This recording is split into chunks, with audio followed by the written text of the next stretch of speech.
Ladies and gentlemen, welcome to the Fantasy Couch podcast. Today, we're going to be doing a very stupid fantasy football award show because all award shows are stupid, and this is the most pointless one. But we're gonna blast through that part. We're gonna blast through the awards, the stupid awards, because like they're dumb. Like I don't really want to do them, but they're necessary. So we're gonna blast through that.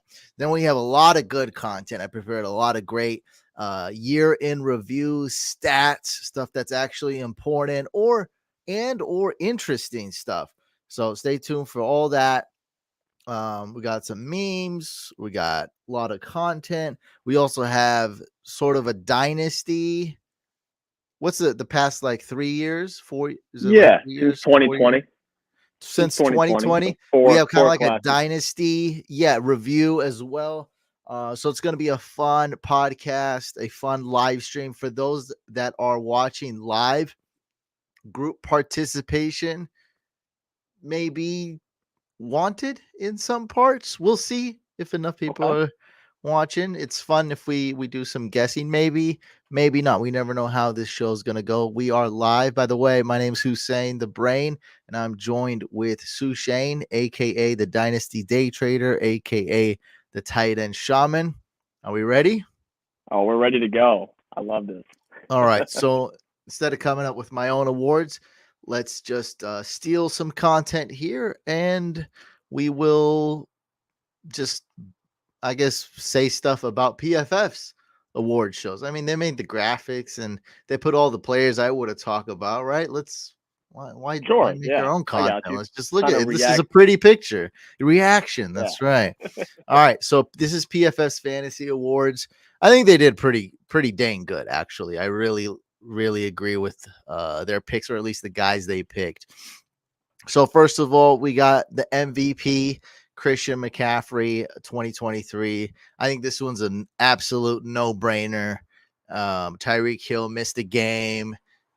He was smoking hot like the first like 5-6 games or so, the first half of the Yeah. season, and then he was just hot. He wasn't even. I think CeeDee Lamb was wide receiver one. So Yeah. which is crazy. So there's no way we could put Tyreek Hill there. It's got to be Christian McCaffrey. When you needed him most, he got hurt. But so what? He still put up over 13 fantasy points when he got hurt. Like my guy who's on here couldn't even do that. Round one. This is the last slide, by the way. He couldn't even dream of putting up 13 points healthy. So we're not hating on the 113-point performance. And he's got a valid excuse that he was injured. So the MVP is Christian McCaffrey. Guys, let me know if you agree or disagree. Yeah, this one's a pretty easy one, McCaffrey. Yeah, it was the Without. easiest. Yeah. Comeback player of the year. Yeah, we'll keep moving forward. Dak, it's good. It's fine. Okay. He was great. Chris Smooths won the Couch League, and he reluctantly picked Dak Prescott. So nice value quarterback, and he picked a lot of safe, high upside, consistent players to start off his draft. He waited on quarterback. We all drafted a quarterback early. He waited. He For got sure. Dak, and it paid off because Dak was very good. Um, Yeah. and he won the league. So congrats to Smoes. Came all the way from Florida, and won. It was a great way for the last draft, I think. That's impressive. Absolutely. Slow start for Dak, but definitely, kept on going. He got really hot in the middle of the season, and it didn't really cool off a ton. He was still pretty good. This is my favorite right here. Waiver wire ad, Puka Nakua. Well, I would have made him rookie of the year, but again, this is why this is kind of silly. Oh, we need to make this actually. Why is this Tad smaller. There you go. Okay, there we go. You couldn't even see that.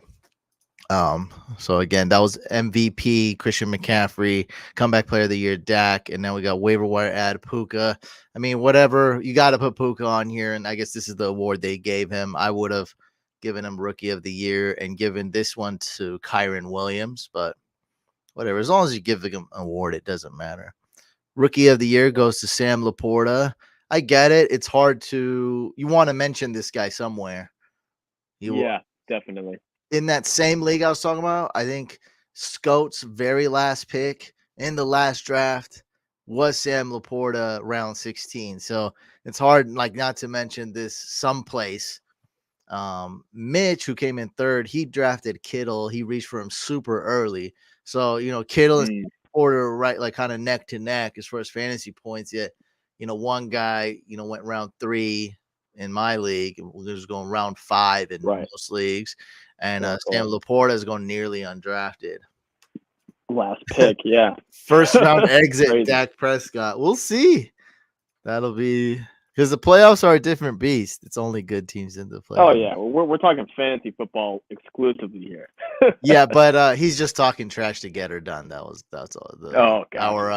Our Cowboys fan. Cowboys fan. Yeah, him and Dak are huge Cowboys fans in our community. Yeah. And hey, all good. We give this guy an award. Doesn't matter which award you get, what the title says on the award. Kyron Williams wins most improved player. That's awesome because last year I was like, I mean, this guy's just, he's okay, but he might be more like a Amir Abdullah, like a small guy who's fast, change of pace guy. Philip Lindsay, maybe. But sure, definitely. He's actually one of the best players, period. One of the best running backs easily. Fantasy playoffs MVP, CeeDee Lamb. I guess you give it to him just because you have to. He did get super hot. I think that was just before the playoffs, though, and he cooled down.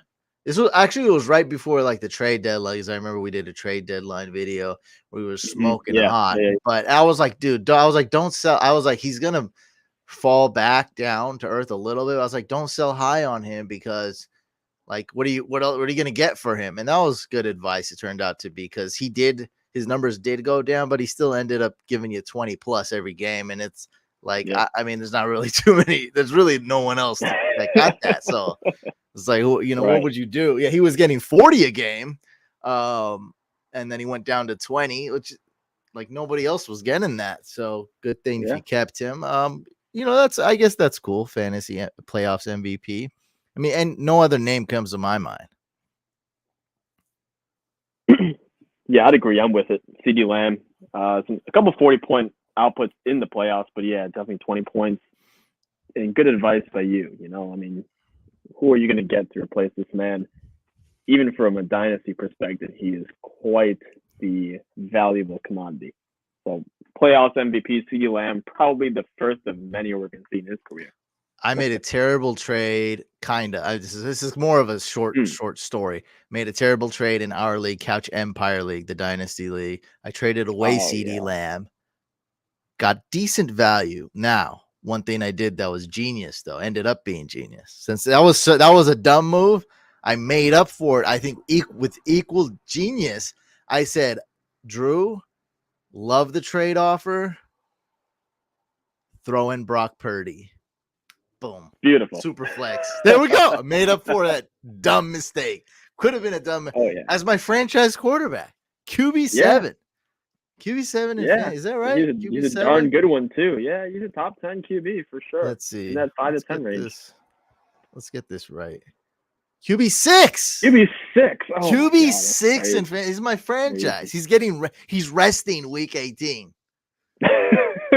Thank God.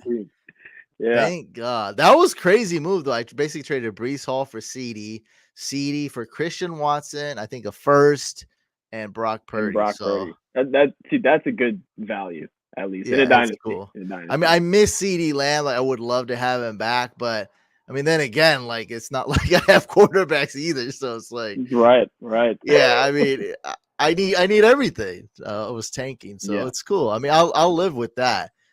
So that was a good move. I'll be like, hey, throw in that Niners quarterback. The guy who's irrelevant. Brock really Purdy, likes. Trey Lance, Brock Purdy. I was like, throw him in there. Yeah. By the way, this was like well over a year ago. This was like 13 months ago. By the way, for those that don't get the time span when people weren't too sure of Brock Purdy.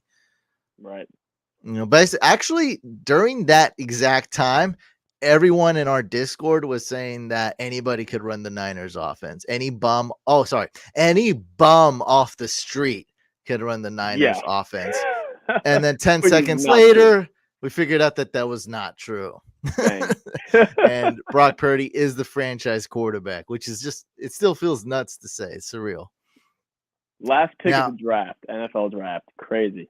We got to put this guy someplace because this is great. And he's going to come up. By the way, some of these names are going to come up again when I'm talking about these awesome stats. So stay tuned, guys. It's going to get awesome here. We're towards the end of the awards, which is stupid, but we got some awesome stuff coming up. Playoff waiver ad of the year. This is crazy. Like in that same league, this is just funny how it's like always the league I'm talking about is relevant to what we're talking about now. In the Couch Empire League, Mike had to start this guy in the championship game. I'm looking, I'm like, yeah, he had nobody. He's lost so many injuries. It's a crazy season. Yeah. I'm like, oh my God, he has to start this guy against one of the best defenses in the league, the Jets. I'm like, whatever. I mean, he's a quarterback. I would start him. Especially our league, 6-point passing touchdowns. You got to start a decent starting quarterback. He started in Superflex, and he balled out. I mean, he balled out the first half, did nothing the second half, which was fun. Doesn't matter. Still put up like in that league, it was at least 26. Yeah, probably 26 in a high normal 20s. league, 29 and like something like around there. So in that league, Flacco could have been even more. Let's see. Oh no, that league 26.66. Okay. So in a normal league, that may be like 20.66. I'm not sure. That's pretty good for Joe Flacco. Of course. I mean, you put another non-QB there, he's probably not giving you 20. He's probably giving you around 11 fantasy points. Exactly. 23.66 for some reason in a normal league. Probably the picks. Our scoring is slightly different, yeah. So 23.66 in standard scoring. Either way, that'll get it done in the playoffs. That absolutely would get it done. That was great. And then these guys, PFF has to be nice. Instead of saying bust of the year, the disappointment of the year. They're giving it to Austin Eckler. But there's so many. This is what I want to talk. I want to talk about the candidates here. So bust of the year, they're giving it to Austin Eckler.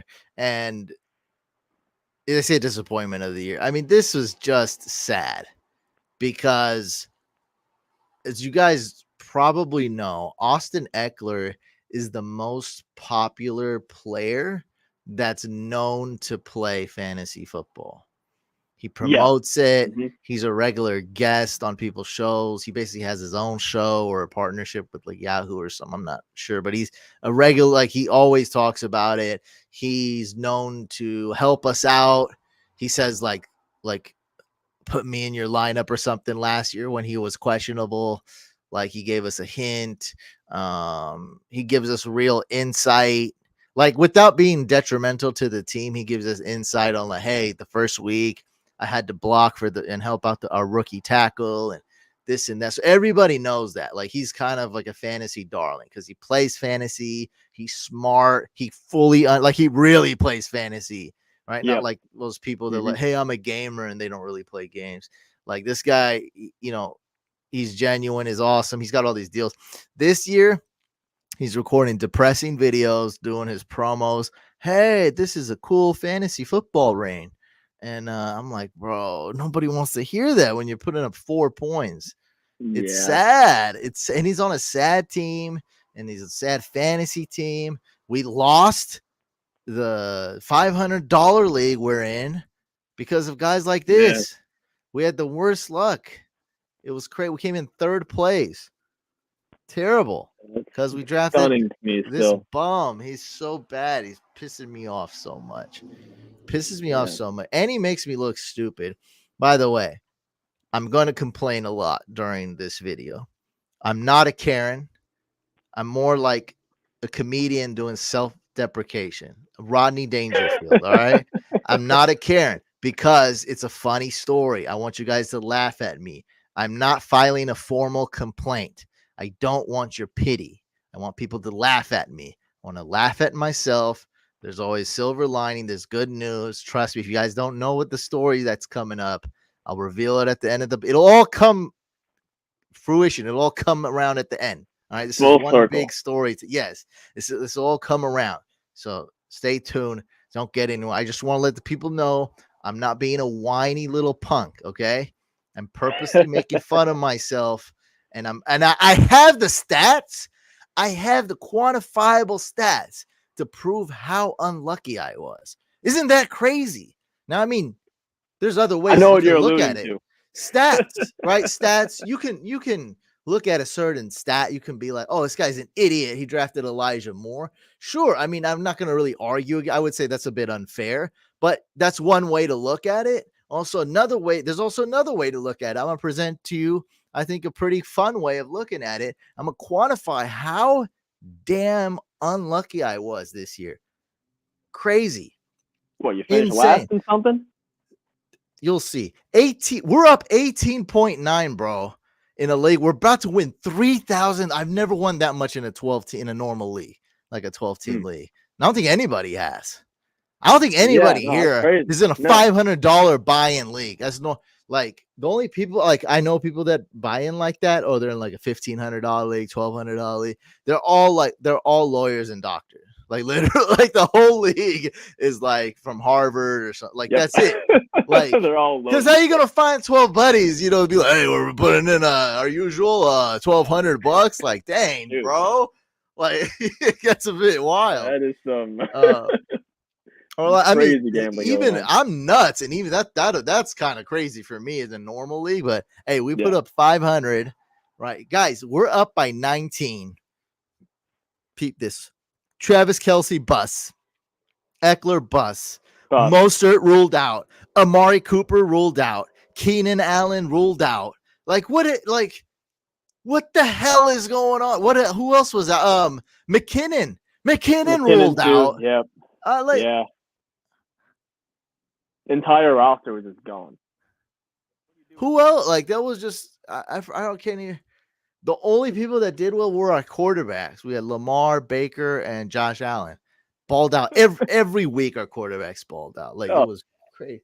We put up 100, and the other guys put up 200 plus. I couldn't believe it. We didn't even come in second. We came in third. Yeah. That's bad luck. I'm telling you. We couldn't even pick up anybody because we had no. Oh, Zach Moss ruled out, by the way. Zach Moss ruled out. There you go. We had no money. You have to bid at least $1.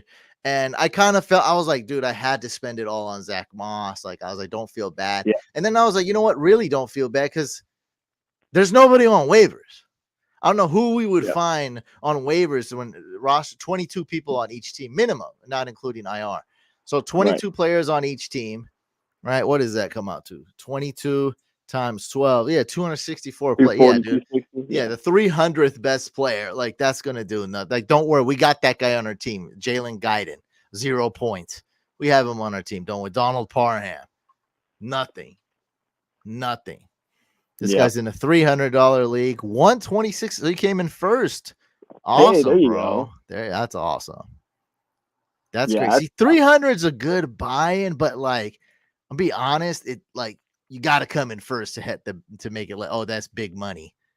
Right. 2,600. That's big money because that's what we're gonna win 3,000. That's big money right there. Congrats, bro. That's huge. I can't believe it, man. But that's how it goes. That's how the season's gone. Yeah. Oh, I got more quantifiable data on just the tip of the iceberg, how crappy it were. Yeah, well, dude, we put up 180 plus every week. If all we had to do was put up our usual, we would have won. We put up 100 points. It's like impossible. Stupid. Okay, so who else? Chat, go ahead and contribute here if you want. Who else was bust of the year? Who else is bust of the year? I got a guy I really hate. So I'm going to say Travis Kelce. He pissed me off so much this year. And like, yeah, I know he's like a top 3 tight end, but like we drafted him in that dynasty league. We thought we got the cheat code. I mean, it looked like we were going to win. And you know what? If Travis Kelce did like 70% of what he did last year, we would have won. Yeah. It's a tight end. I'm going to go ahead and take the guy who was throwing to Travis Kelce because I think that's another reason why Kelce could have been a bust. I mean, Patrick Mahomes, as far as a dynasty asset, because I am the dynasty day trader, I'm not going to knock him down too much because he's still very talented. But, man, my God, was he even a top was he barely a top 10 quarterback? Was No, he even a top 10 Brock quarterback? Purdy was better. No, I think he was 7. I mean, that's crazy. Brock Purdy was better though, for sure. I took Brock Purdy QB 7. QB7. There you go. So Purdy was one spot better. That's crazy. That is crazy. I remember taking Brock Purdy like the last pick of one of these like redraft leagues, just because everyone had taken quarterbacks a little too early. I'm like, all right, I'll just keep on waiting. But even the tier 2 guys people were taking, I'm like, all right, fine, I'll just get some guy with the last pick, and he ends up being better than Patrick Mahomes. Oh my God, that's crazy. I mean, credit to Brock Purdy, right? But shame on Mahomes a little bit. That's for me one of my disappointments, I would say. Yeah, Mahomes is a big one. Those two do go hand in hand. Yeah. Man, there's just so many busts. It's a long list, and it's whether to include injury when you talk about a bust or not. Because now Joe Burrow comes into play at that point. Joe Burrow, there's like a million guys. Justin Jefferson, the first pick. Justin Jefferson too. Absolutely. And then I mean, it's so many. Nick Chubb, Dobbins, if you want to go there. Yeah, it's all bad. Thank you so much for the super chat donation. Get her done. $10 super chat dono. Basically, he's saying he traded away CeeDee Lamb, regrets it, and he won a championship. But tell me, is that a dynasty league or not? Because your regret really, frankly, doesn't matter. I mean, why would I regret something that turned to dust? Now, if this is a dynasty league, we can get into this. If it's redraft, that's like poof, it's gone. It's redraft. That means it's over. It's done. It's like it never happened. It's like someone hits you over the head, you're unconscious. Someone puts $1,200 in your pocket, and you wake up. You don't even recollect what happened. Nothing. You don't remember anything from the night. Exactly. Poof. That's redraft. Yeah. So we don't have to read. We don't have to read all these characters because this show got canceled. Right? It got canceled. It lasted one season. That's it, and then it ran out of funding. Yeah, it's over. We don't have to keep up with the characters, the plot, nothing. It's over. It's never coming back. It's canceled. It's gone. Not getting renewed. But if it's a dynasty league, then we'll totally different thing. I will say one thing though. Bring up that comment. There's one name in there that, oh my God, we're talking about fantasy football disappointments in 2023. Bijan Robinson. Holy crap. The number one most disappointing player for me. Look, I understand all Eckler, fine, but no. My God. I mean, it's frustrating as a dynasty owner as well because he helped me tank. Running back. I won a dynasty championship with him, and I tanked successfully with him. It's amazing. Crazy. It's amazing. So I can't hate on him that much. I mean, he did lose me some redraft league. I feel you, but yeah, exactly. That was bad. He lost some redraft leagues for me for sure. Like there's just no way I could have won with him. But my dynasty team was so strong. I just had to beat Jordan. That was so crazy. That was anticlimactic. The Super Bowl was my semis. I beat Jordan, and I was like I gotta be real with myself. I'm like, this guy stands no chance against me. The guy in the championship. I'm like, This was the Super Bowl. This was the two monster teams. Easily had the two best teams. I beat them, and I basically celebrated like the Super Bowl. I was like, all right, concentrate, stay focused. But I was being real. I was like, man, this team's not even like 70% as good as my team. Like, I'm gonna beat him, but that's how I won with Bijan. But in redraft, he cost me a lot of leagues. My God. Yeah. Cheers to a brighter future, though, for Bijan. Yeah, that's the thing. That's what could happen with usage. I mean, he looks talented at least. At the very least, he looks great. And look at the receiving skills. Like did he drop one pass?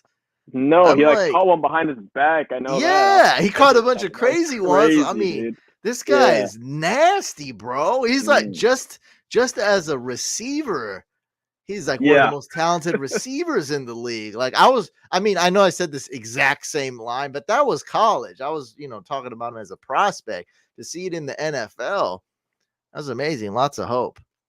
Russ Wilson disappointment. Bro, have you seen this season? And you're going to bring up Russ? Russ did better than last year. He was okay. He was all right. He was formidable. He was very startable in a Superflex league.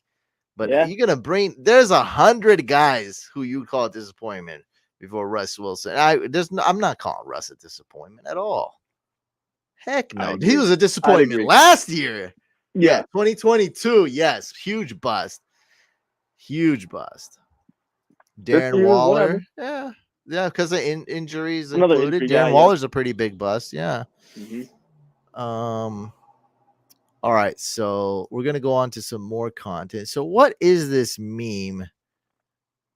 This is I'm not prepared for the podcast. This meme is from Kung Fu Panda. I don't know what movie is this meme. I don't look. I don't watch. I watch like sick stuff. All right, I watch like horror movies, Yeah. comedies. I watch stuff that's like rated R. All right. I don't know. I don't watch any of this Pixar garbage. I'm telling you right now. I don't watch kid stuff. I don't. This is like whatever. This is from like some Kung Fu Panda 2 kickback, whatever BS this is. All right. But this meme gets used a lot in our community for some reason and in the fantasy football community. Okay. But who would be the winner for this meme? So the meme is my time has come, some old dude, some passing wisdom, and he says, "You must continue your journey without me." So the most perfect player that fits this is Keenan Allen. Yeah. Oh boy. Yeah. I'm with you. He lost me 3 leagues. Cause I was relying on him. I was like, cause I look at my team and I'm like, I got the golden goose. I got the golden ticket. Yeah. Yeah, he's the guy. He was the guy. Oh my god. It's so hard. Had him in 3 leagues. We drafted him in a $500 buy-in league. We drafted him in Throne. I traded for him in the subscriber league, and I got a stack with Justin Herbert. I'm like, dude, I got the second best quarterback and the second best wide receiver. My team's stacked. There's no way you can lose. No Pacheco, way. Saquon, McLaurin on the bench, like, killing it. Kincaid was killing it for a while. It's he said Amari Cooper. That works. Amari Cooper works. That's so sad, bro. You're right. Yeah, I see this now. I understand this meme now. Oh my god. Some people would have said Keaton Mitchell, but he just wasn't that big of a. He wasn't like a must start or anything yet. He was just starting to shine. Definitely. Yeah, Keenan Allen's the toughest one. Jerry Jeudy was definitely forget about Jerry Jeudy, bro. He was definitely a bust and a disappointment. He just wasn't a top pick, but no, he's definitely a disappointment. I mean, he was drafted before Elijah Moore, right? Jerry Jeudy was going like round 5, maybe redraft. Round 5? Oh wow! Damn. I mean, he had to have gone way before Elijah Moore. Yeah, sure. Way before. He was a bust. Val's doing a little like avant-garde, right? He's doing like he's not picking from round 1, basically, is what he's doing. Yeah. I'm trying to pick from round 1. But I got some round. We're going to be talking round 1 still. Trust me. Yeah, we're talking the huge bust, right? Would you give Arthur Smith the biggest dummy award? Dude, I'd give him an award with a lot of expletives, like a lot of cuss words. Yep. Like the most I've ever cussed. That's the award I'll get. It'll just be a bunch of like pounds and percentages and exclamation marks and like it'll just be all the like numbers. That's how it would look like. That's the award that I would give. Yeah, I just hope he gets fired. Arthur Smith. That's not anything new. Like, the whole world, we all unite. I've never seen the whole world hate one person this much. Because I know, and I'm a hater. I'm an expert when it comes to haters. I'm also a hater too. Don't get me wrong, but I'm an expert when it comes to haters. And dude, I hear it like, oh, fantasy's stupid, it's fake, and not the real football. And I just like to watch there's hate, dude. Falcon fans hate Arthur Smith. NFL fans hate Arthur Smith. Fantasy fans hate Arthur Smith. I'm not you done. Hate Arthur Smith? I hate Arthur Smith. Of course, we're fantasy fans. When I say it, I mean all of them. I don't mean like a lot of us. No, here. I'm not. Sports books hate Arthur Smith. Roger Goodell hates Arthur Smith and finds him. Dude. Oh my god. We just went through like the whole world, right? We went through the whole world. We went through the North Pole, the South Pole, South every Pole. time zone. We went through old, young, green, purple, Roger Goodell, the villain. Like everybody hates him, no matter what.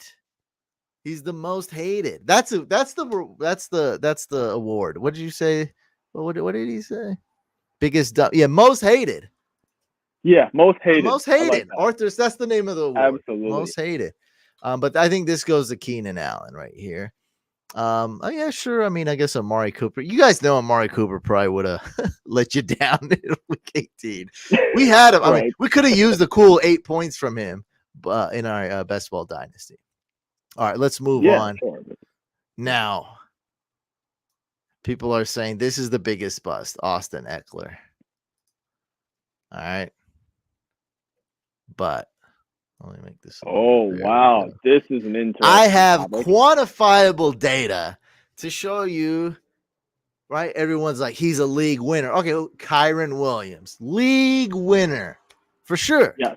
That's a league winner. Puka Nacua, league winner. Right? We got league winners. I don't like the term. The term, it triggers me. It's just is overused. I like league losers. Everyone's talking about league winners. League losers. These guys, quantifiable data, according to Sleeper, roster percentages. T. Higgins was the #1 rostered player from competitors, people that play fantasy, that got eliminated as soon as possible. So people that were doing a speed run to get eliminated from playoffs, the player they had rostered most was T. Higgins. That's a bust. T. Higgins is a bust because he messes up your roster construction. You're like, oh, I got a cool wide receiver too. I'm not going to draft a wide receiver for a while. Like, I'm good. Or I got T. Higgins. I have to start him every week. Oh, you look back down. You open your phone. You got eliminated from playoffs, right?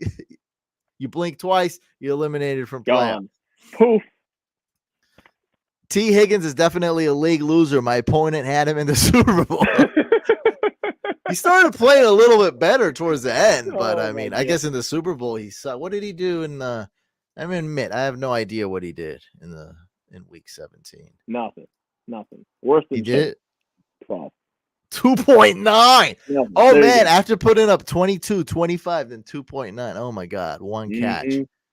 Wow. Not good. Okay. Regardless, league loser, and this is quantifiable. This is just facts. This isn't stuff I'm like, this isn't my opinion. Like Austin Eckler's an opinion. Yep. Player. Him being hurt, missing time, and then his quarterback missing time, Joe Burrow, is definitely going to affect this. But to your point, doesn't matter. Results are results. Continue. Just before the playoffs started, the fantasy playoffs started, there was some teams on Sleepers that were winless, kind of like the Lions, whenever the Lions did that 8 years ago, or whatever it was. There was a small percentage of teams that were winless. Thankfully, I wasn't one of them, but I mean, I didn't do too well in one league, the Couch League.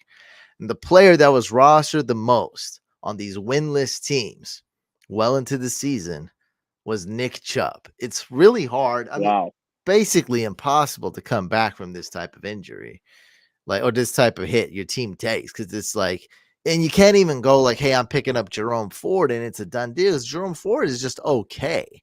He's like an RB2. Like, I picked up, dude, I thought Nick Chubb was one of the best round 1 picks you could have, one of the safest picks. I was very excited to get some shares of Nick Chubb.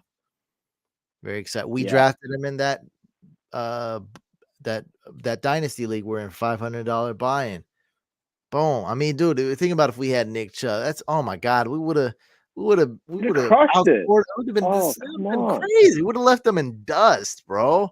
Dude, we had Chubb and Eckler. That's crazy, man. Oh my God, that's terrible luck. But Nick Chubb would have been our best running back. It would have been crazy. We had Mostert, carrying the load, and I think Nick Chubb. I mean, dude, think about that though. You have Nick Chubb and Keenan Allen. Nick Chubb and Austin Eckler, and of course later on Keenan Allen, who I'm going to tell you right now, misses playoffs. and you still finish in third. I mean, that's a good roster overall, but just bad luck at the end. You know? Yeah, it's at the very. We had overall good injury luck, except for Nick Chubb who went down, Sure. and then like it caught up to us all of a sudden. It was Yeah. crazy, man. Yeah. But yeah, these two are the biggest league losers, just by data, not by opinion. Look, I don't care about emotions or nothing. This is just the truth. Injuries count. My team in the couch league sucked really bad. I drafted Nick Chubb in round 1. I couldn't recover. Like, I don't know how to recover from that. That was a tough blow. That was really tough. Yeah, it's tough. Now, we want to talk about consistency. So this is a fun thing. I gathered up all the most consistent and inconsistent players. Now, I like to look at straight up volatility, but I couldn't find that list. So I did find consistency rankings, and this is going to show how much you can trust a player. That's really the breakdown. So as far as the calculations go, it goes from how many times were these players startable or had great games. Okay, so players that have had a lot of real good games and great games and startable games get a high consistency ranking. Players that have a lot of bad games get a lower consistency ranking. And it also measures volatility to a degree as well. So the most consistent quarterbacks from 2023 fantasy, number 1, Jalen Hurts, number 2, Joe Flacco, number 3, Josh Allen, number 4, Kirk Cousins. And the score I got to the left of them, the higher the score, the more higher the consistency ranking. So Jalen Hurts, like, I swear he got 22 points every week for me. Like, it was like so consistent, and it was never under 20. It was crazy. So he was rushing very upside consistent. really helped. The tush push, yeah, like he's doing nothing, and then he gets a tush push. You know, it always helps. Yeah. Joe Flacco's a big surprise here. that was interesting. That was interesting. Came Is it in because and of just a small sample size, or what's going on? No, just I mean, it don't matter how many games you played. I mean, it's the games he played, he did well. Yeah, he's basically Fair like enough. Jalen Hurts out there. Okay, the most inconsistent quarter. Can you guess? Can anybody here? Can you guess? And you, Sushing, one of the guys that's going to be on here. Most inconsistent. Because we're haters. This is a hating podcast. Oh man, I mean, I want to say maybe like a guy like Fields, Justin Fields, but I mean, I don't remember like a really bad game. He had too many good games. That's why. Too many good games, right? Too many good games to be on the. Mahomes? Did Mahomes be on here? It's QB7. I actually don't remember, but let me see. No, I know Geno Smith had a low versus very inconsistent. Yes, Daniel Jones. I didn't put him on. So the inconsistent I pick and choose. But Daniel Jones had a very like deadly low consistency ranking. Okay. Deadly low. I'm curious. On this. Let's see this list. I did not put some of the guys who like barely played. I didn't put on here. Let's see though. That's fair enough. I don't even remember. Okay, so the guy who was the most inconsistent was Gardner Minshew, because he did put up like one nasty, like great game and one good game, and then a bunch and duds as well, like absolutely unstartable games. And I think one week he was QB1. So it was like he blew up one week. Right. I should have thought about Aiden O'Connell. He puts up 7 points. And then 1 week he throws points. The Raiders. Yeah, the Raiders Chargers game. I mean, Chargers game. Goodness. He's just balling. Like, he's going insane. Will Levis. Yeah, that was the one game where it fooled everybody against the Falcons, and then he sucked basically. And Derek Carr, his last 2 games was just terrible. Insane. Wait, was it? No, he's great. Was he what? Was he great last 2 and then okay? No, maybe not week 18. Okay. Maybe maybe not week 17. Maybe hold on. No. He was okay. Yeah. So he was good at the end. So week 15 on 20, 26, and 16. Yeah. Before that, he sucked. So it's like, this guy's putting up 5 points, 3 points, 8 points, 7 points, and then 1 week, he puts up 26 points. Absolutely crushes it. Derek Carr, baby. Yeah. Two Will Oakland Levis. I don't Raider even want players. to look at the Will Levis stats. Ugh. Well, That's we two know. Oakland. We Yeah. we kind of know. He had that one. His debut game was great, and then he didn't do anything. Yeah. It's I saw that garbage. 2 Raiders players, former, basically. 2023 most consistent RB. So these are Okay, the I need good to see guys. this. We I need to can see this. guess. You can guess this, right? McCaffrey, gotta be on there. Kyron, yeah. One more. Name one more. You're on a roll. Those are like 1 and 2. It can't be Achan. It could be Achan. Achan was Oh, 5 on Rashad this White. list. Rashad White. Let's go with Rashad Nah, White. he wasn't on here because he No. sucked in the beginning. He was my buy low. That's true. Brian Robinson, he was good all year. Nah. Oh, it counts injuries sometimes. David yeah. Montgomery. Oh yeah, that's a my shocker. God. This one was a shot. But Mostert was like What? 4 and Achane was 5. So Mostert was up there for sure. Backs were up there. Good to know. Gibbs sucked, man. Gibbs sucked in the Yeah. beginning. Remember, you guys need to go back in time when everyone Yeah. was like, "What do we do with Gibbs? What do we do?" Everyone was terrible. And yeah, Rashad White sucked in the first 5 games. Yeah. Remember that guy in that I hacked dropped Rashad White. That's not a consistent player. Not at all. No, you're right. As soon as you said buy low, I remembered you. Like, yeah, it was not consistent. Wow. Yeah, so number 1, we got Christian McCaffrey. Number 2, Kyron Williams. Number 3, David Montgomery. That one's crazy. That's crazy. Yeah, I mean, he was very consistent. Like, he was pretty good. That's crazy. Yeah. Most inconsistent RBs. Can we guess who's inconsistent? I forget all these. Someone on the Ravens. I may not. I sometimes don't put player like Keaton Mitchell's on here. I don't put him on because he I only put like guys who are like you draft them and you kind of expect something out of. I've got one. Najee Harris. Because he had some like decent games with touchdowns. Maybe I think he was very consistent, mediocre. I don't think he's on the list. Oh, this is a great list. All right. So these are 3 very inconsistent running backs. Tony Pollard, Kareem Hunt, and the most inconsistent running back, Tyler Algier. Absolutely. Oh my God. I love this list. Tyler Algier takes the cake. Yeah, 4 points, 2 points, 0 points, 20 points. 20. Like as far as being unreliable, this is what this kind of means. Like these guys are unreliable. Like you can't trust them. All right, moving on. Most consistent wide receivers. Now this consistency thing is really popular with the wide receiver position. So I did want to give you a lot more names. That's kind of like where this stems from. Like we don't really look at this when it comes to quarterbacks per se. Like, what are you going to do with that information? It's more fun. Running backs, it's kind of like if you're good or bad. But with wide receivers, you could be like an Amari Cooper. That's different than, another guy who's just very consistent. But let's get back on track, guys. Let's talk about me and how be unlucky. Like, I don't even know how to give advice in the beginning of the year. Like, all this weird stuff happened. So one of the guys on this list, the 6th most consistent good wide receiver was Mike Evans. What? Every year, he's the most volatile wide receiver. But there's nobody more reliable this year than Mike Evans. Isn't that crazy? Who's more reliable? Maybe Amon-Ra, who's right below him. I mean, like, who's would you say is more reliable? He's like the most reliable guy this year. Last year, thinking about he puts up 0 and 30.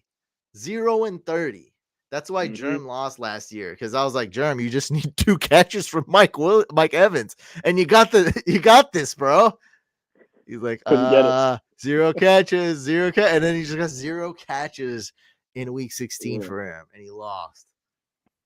He needed 4.4 points from Mike Evans. It's crazy. That's kind of why I was targeting Chris Godwin too. I drafted him a ton redraft just because I'm like, all right, you know what? Would I rather go for the 0 or 30 or give me the 12 points a night guy? And then it turns out, 19. I don't know again how these scores work entirely exactly, but 6th highest score here for Mike Evans. And he's very reliable. So number 1 and then we'll just keep going down the list. Number 1 was Sure. Tyreek Hill, then CeeDee Lamb, and Deebo Samuel. Wow. Justin Jefferson, Wow. Tank Hold on. Dell. Debo was 3. Tank Dell at 5. Who's more I reliable was than considering. Deebo? Who's more That's reliable than crazy. Deebo Samuel, bro? Who would have That's thought? Who's more? crazy. That's why I won the Couch Dynasty League. You wouldn't think it, right? Like, Who's more you're like, reliable than now him? you have these in front of you, it's a different story, but I don't know. I would have never Crazy. guessed Yeah. Deebo Samuel. And That's Tank insane. Dell too. Yeah, it's like, what is this? Mike Evans, bro. He's the most inconsistent wide receiver ever. Supposed to be. Like I've never. Amon Ra, okay, he's consistent, and then Puka Nacua. Yeah, that everyone saw that coming.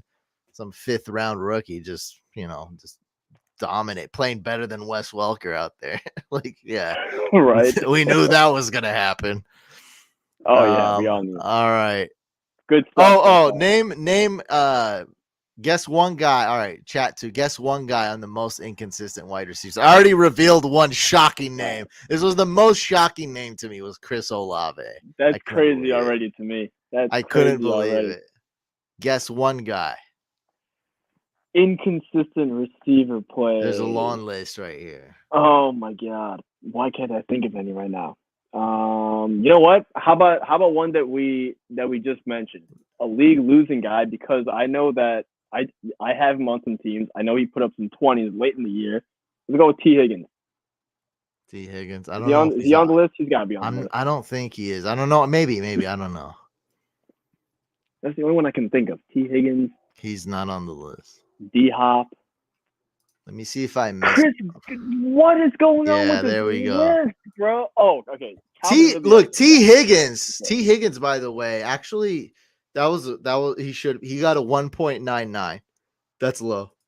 Okay. T. Higgins goes right here. Yeah, so that's your guys' guess is right. I should have put him on here. Pretty good guess there. Now, Calvin Ridley, I think that was a good one. That's one that's pretty well known to everyone. But man, there's some names on here that really frustrate me a little bit. I'll let you go ahead and say the list.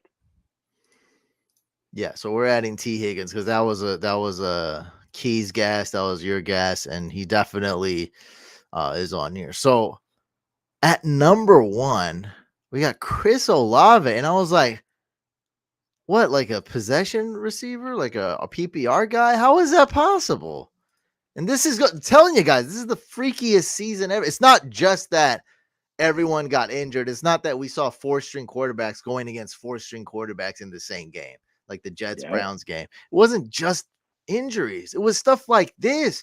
It was Freaky Friday where they switched bodies. They switched solos. They had to rub a genie lamp and fart in front of a mirror and switch back on a Friday night or something and dress the same way they did the first time it happened. Chris Godwin and Mike Evans switched bodies. Completely. Unbelievable. Yeah. It was like, what the heck? What the heck happened? I want to see this Olave stuff. What's going on? Olave. Yeah. I looked at this. So look, Olave has, let me read you some of his duds. 1.4. Oh my god. Against the Bucks. 9.2, 9.6, 0 against the Giants. 5.6 was his last game. Then he's got some big numbers: 23, 18, 21. I mean, it's just horrible. It's just, and when it goes, is unreliable. That's unreliable. Like we don't know. Like you lose faith in a guy like that. DK Metcalf. I was worried about JSN. That's too many targets, and Geno Smith regressed. Yep. Chris Godwin, number 3. Number 4, Terry McLaurin. Number 5, Drake. No, so this is the one we should have guessed. Drake London. Oh my god! Talk about having no faith in a guy you're starting. I was like, dude, should I start Drake London or just a pile of dust? Like what? What is it? Brandon Cooks. I was forced with a decision of Drake London or Austin Eckler. So nightmares. Oh god! Austin Eckler, best running back in fantasy, but he sucks, and that's just that's like how it should be in your head, but it's like no, I can't even start Eckler. T. Higgins, Calvin Ridley, and of course, we got to put Amari Cooper on Forgot this about Amari list. Cooper. Yep, absolutely. He's a boomer bust guy. He's a best ball guy. Yeah. Most consistent tight ends. They're just the best tight. I mean, there's actually some shocking stuff here. Number 1 is actually Mark Andrews. That was pretty surprising. Number 2, Travis Kelce. Number 3, George Kittle. Again, Okay. like this guy's the most inconsistent tight end yet this year. Who's more reliable? It's like that's a reliable guy. Jimmy Graham, which I don't know what the heck that is. How is that even possible? I thought he'd be I don't super know. inconsistent. He catches touchdowns like once a game. I guess that's Now, the thing. I don't think Njoku made the good point, Keys, because I like Njoku a lot. Njoku didn't make the list because he was horrible before he accidentally burned his face off. After he burned was his face not off, something startable. clicked. Something clicked in his head. He posted the picture. He was like a lot of people, you know, he talked about burn victims and like something happened. And they started changing their quarterbacks, and then they got Flacco eventually, and he was a beast, an absolute beast. So definitely not consistent. And that's probably why Trey McBride's not on here, because at the beginning of the season, he was irrelevant until Ertz got hurt. So that's probably why guys like Njoku and McBride weren't here. Komet actually is not far down on this list. He's a couple names down, so he was decent, but I decided to end it with TJ Hawkinson as an absolute stud. So we got Kittle, then Jimmy Graham, then Sam Laporta, then TJ Hawkinson. Now, this one, dude, this is actually one of these is obvious. Can somebody name an inconsistent tight end? Because the name at the very top, I don't know if that marked. I don't know if that considered him a tight end. No. No, he's actually, dude, actually, there's somebody way more inconsistent than him. What? No way. Way more. It's crazy. I cannot wait for this one. It's the name. Like, trust me, it's just actually me and you have. All right, I'll give you a clue. Me and you have discussed about trading for him in that $250 league we're in Dynasty. Michael Mayer? Who else we discussed? He is one of the guys on the list. That wasn't who I was thinking. But yeah, he's like the second. All right, you're not gonna guess it. It's hard to guess, but it's so obvious once you hear it. Like, I didn't think you'd guess it, but it's very obvious. Ladies and gentlemen, the most inconsistent tight end is Gerald Everett. God. Yeah, I'm kicking myself for not getting this. That's crazy because he wasn't like a top drafted guy. Like he went like undrafted, or he went like super late in drafts. Like nobody was really on him, and then he was dropped right away. Like, you know, he's on the waivers and no one's starting him. That's why. Yeah, him and number 3 are known for like being inconsistent, like pick and choose types of guys. Yeah, for sure. Okay. 2 Charger tight ends. Hunter Henry was a great guess. Kincaid was decent, but actually Kincaid had his consistent times, so he's not like for a tight end. Kincaid is above like average consistency. Oh yeah, above average, way above tight average. ends. But we got 2 Chargers tight ends on here, which is unfathomable. So Gerald Everett, number 1, Michael Mayer, number 2, Tyler Higbee, number 3, Donald Parham, number 4, and I had to put in my boy Kyle Pitts right here. Yeah. Stupid Arthur Smith. Yeah. Making Kyle Pitts just like the most this is what this list is really. The inconsistency is like unreliable. You don't have much faith in starting guys like Drake London and all these other guys. You know, that's like, you know, Chris Olave, he's a stud. You draft him, you're excited, you're in full PPR. He's a must start every week. And now all of a sudden I'm getting questions, should I start Chris Olave? You lose faith in him. Like, that's what that means. And then opposite, when it comes to consistent, right? Look at this. Look at the RBs that are consistent. Kyron Williams. Nobody's asking me, do I start Kyron Williams? It's a guaranteed 20. Yep, absolutely. Guaranteed. Like, it's people we have faith in. We know we're starting these guys Tyreek, here. CeeDee Lamb, Tank Dell, for sure. Absolutely. We know we're starting them. Well, that ends it for the consistency. I thought this was very fun. And it's also like, you know, it's good to look at this because this is how you win. This is, this is the questions people ask me, like, should I be worried? Do I trust him? Do I trust? This is all about trust. Like, this is who you trust. And literally all these guys on this list, you cannot trust any of them. These are the most untrustworthy tight ends. Yeah. Most untrustworthy. These guys are like tournament play, best ball type guys, at least from what that, and you'll lose in those leagues too. Yeah. Mm-hmm. Right.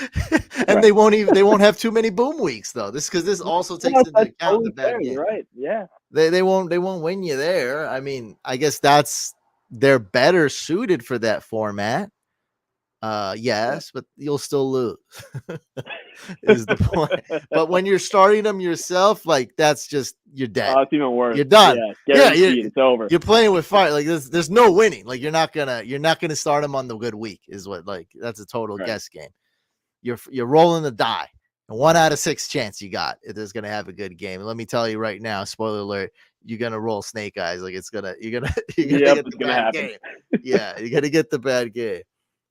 Where's Jake Ferguson? I don't know where Jake Ferguson. Classic. I don't know. Yeah, Jake Ferguson. I mean, he was good. What can we do? Not everyone's on the. He's like right under Njoku. I mean, what do you? It's not. This isn't everything. This isn't the rankings. He's number 11. So the list goes: T.J. Hawkinson was 6, Schultz at 7, Kmet at 8, Taysom Hill at 9, David Njoku 10, and Jake Ferguson 11. And then Hunter Henry Hill is a top 10 most consistent tight end. He's reliable. Is he not reliable? Didn't he help? Did he help people get in playoffs? Yeah, he's reliable. Oh yeah, he did. I mean, who would you rather have, him or Kyle Pitts? Like, I mean, obviously you have Taysom Hill. Like, right. It's not even close. Taysom Hill have more receiving touchdowns than Kyle Pitts? Dude, that's I don't wild. even want to know. That'd be wild. I don't know if that's true or not. Oh god, that'd be wild. Say it ain't so. Has 2 receiving touchdowns this year. Oh, that might be close. That's pretty. We're not gonna look at Pitts. I'm not that interested, but that's stiff competition though. That's all we know. Yeah. So I talked about how unlucky I was, guys. We almost won $3,000. All those players got hurt. Cooper, Keenan Allen, Mostert, McKinnon, like the list goes on and on. Just suffered such bad luck. By the way, scored the most points in Couch League week 16. Oh man, I got 12th seed in the playoffs. Yeah, right. That's how bad it was. Yeah, that's unlucky. I'm quantifying how unlucky this is. I had some of my best drafts, guys, finished 3rd place in this special, bro, because somebody likes me, on Fantasy Couch. It is what it is. I get invited to special things. I got invited to a satellite league. You know what a satellite tournament is, right, Sushan? Yeah. Mm-hmm. Yes. It's very cheap. We're free, or a promotion or whatever. It's a way for very little or none that you play like a league or a contest. And if you win, then you go into a big ticket contest. So this was a normal league. I come in 1st place. Actually, it was a tournament. Yeah, it was a playoff. I forgot about how it was a playoff tournament. I come in 1st place. I get entered into a league. I have one of the best drafts I've ever had. Dude, Jalen Hurts, TJ Hawkinson. Like, my team, it's just the best. My record doesn't really show. I'm having one of those years where like people are scoring their best games against me, barely making in playoffs. I got about a 0% chance to win in the round 1 of the playoffs. Yikes. And I'm going against another person that is well known in the community. Okay. Fair enough. I'm done. Right. I'm done. It's over. It's close to 0%. Close to 0. Like 0.01. What happened? You like sell your soul to the devil and make a deal? What happened here? She starts Geno Smith that game where he's active, but Drew Lock starts. Oh no! And I win by 1 point. I win by 1.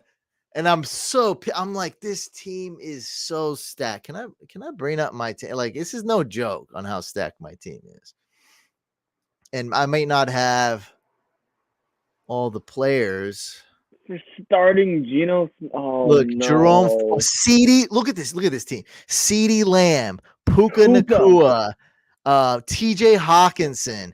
By the way, Justin Tucker. I'm Brian crushing Robinson. it. By the way, every week I'm crushing it on defense and kick. Like 1 week I had Riley Patterson. He did bad. And I'll get to it. 1 week I had a bad defense. But other than that, I'm talking about 15 weeks. My kicker and defense are just nuts. You know how I do. Yeah. Like, I mean, if I get everything wrong, I'll get everything wrong except kicker and defense. Like, I'm going nuts. I got Justin Tucker. I mean, this team is just insane. George Pickens, Brian Robinson was great until he got really good. Oh yeah, Mario Douglas, Puka, CD, Jerome Ford, Bijan, Jalen Hurts. Like this is one of the best teams I ever drafted. And this is the team now. I forgot exactly who I drafted. Crushing it. Like my team's just amazing. I got the most points scored. And so yeah, she starts Geno Smith. Insane. And it's crazy luck. It's funny because like I'm telling the story to somebody and they're like, let me see. And then they're like, oh, you went up against her. Like they recognize the person. I'm like, dang. Yeah. So it's just the whole story is fun. Okay, I'm in the semis. Now I got 70% chance to win. I'm crushing it. I have the Packers D. They put up 0. I don't even know what the heck happened. Oh, he's got Zay Flowers and Lamar, and they're playing against my Niners. Zay Flowers scores a touchdown. I lose by a point. And I'm just like, I'm absolutely crushed. No. Yeah, I mean, both our teams went off. My team. I mean, can you imagine this team? CD Lamb, but like this team's going off, and I lost. Coming third. I mean, it's from a satellite, and it's a first place wins all. Oh no! Yeah, I come in. Of course, I come in third. I destroy. So like, this is like, guys, this is my season. This is the worst luck I've ever had. It's been crazy. One last story, or one last piece of evidence on how I have the worst luck. I'm in a tournament. I'm in a contest with 10,000 entries. Okay, 10,000 people. So 1 in 10,000 dynasty league, 10-team redraft league times 1,000. 10,000 entries, 17-week tournament. All right. My God.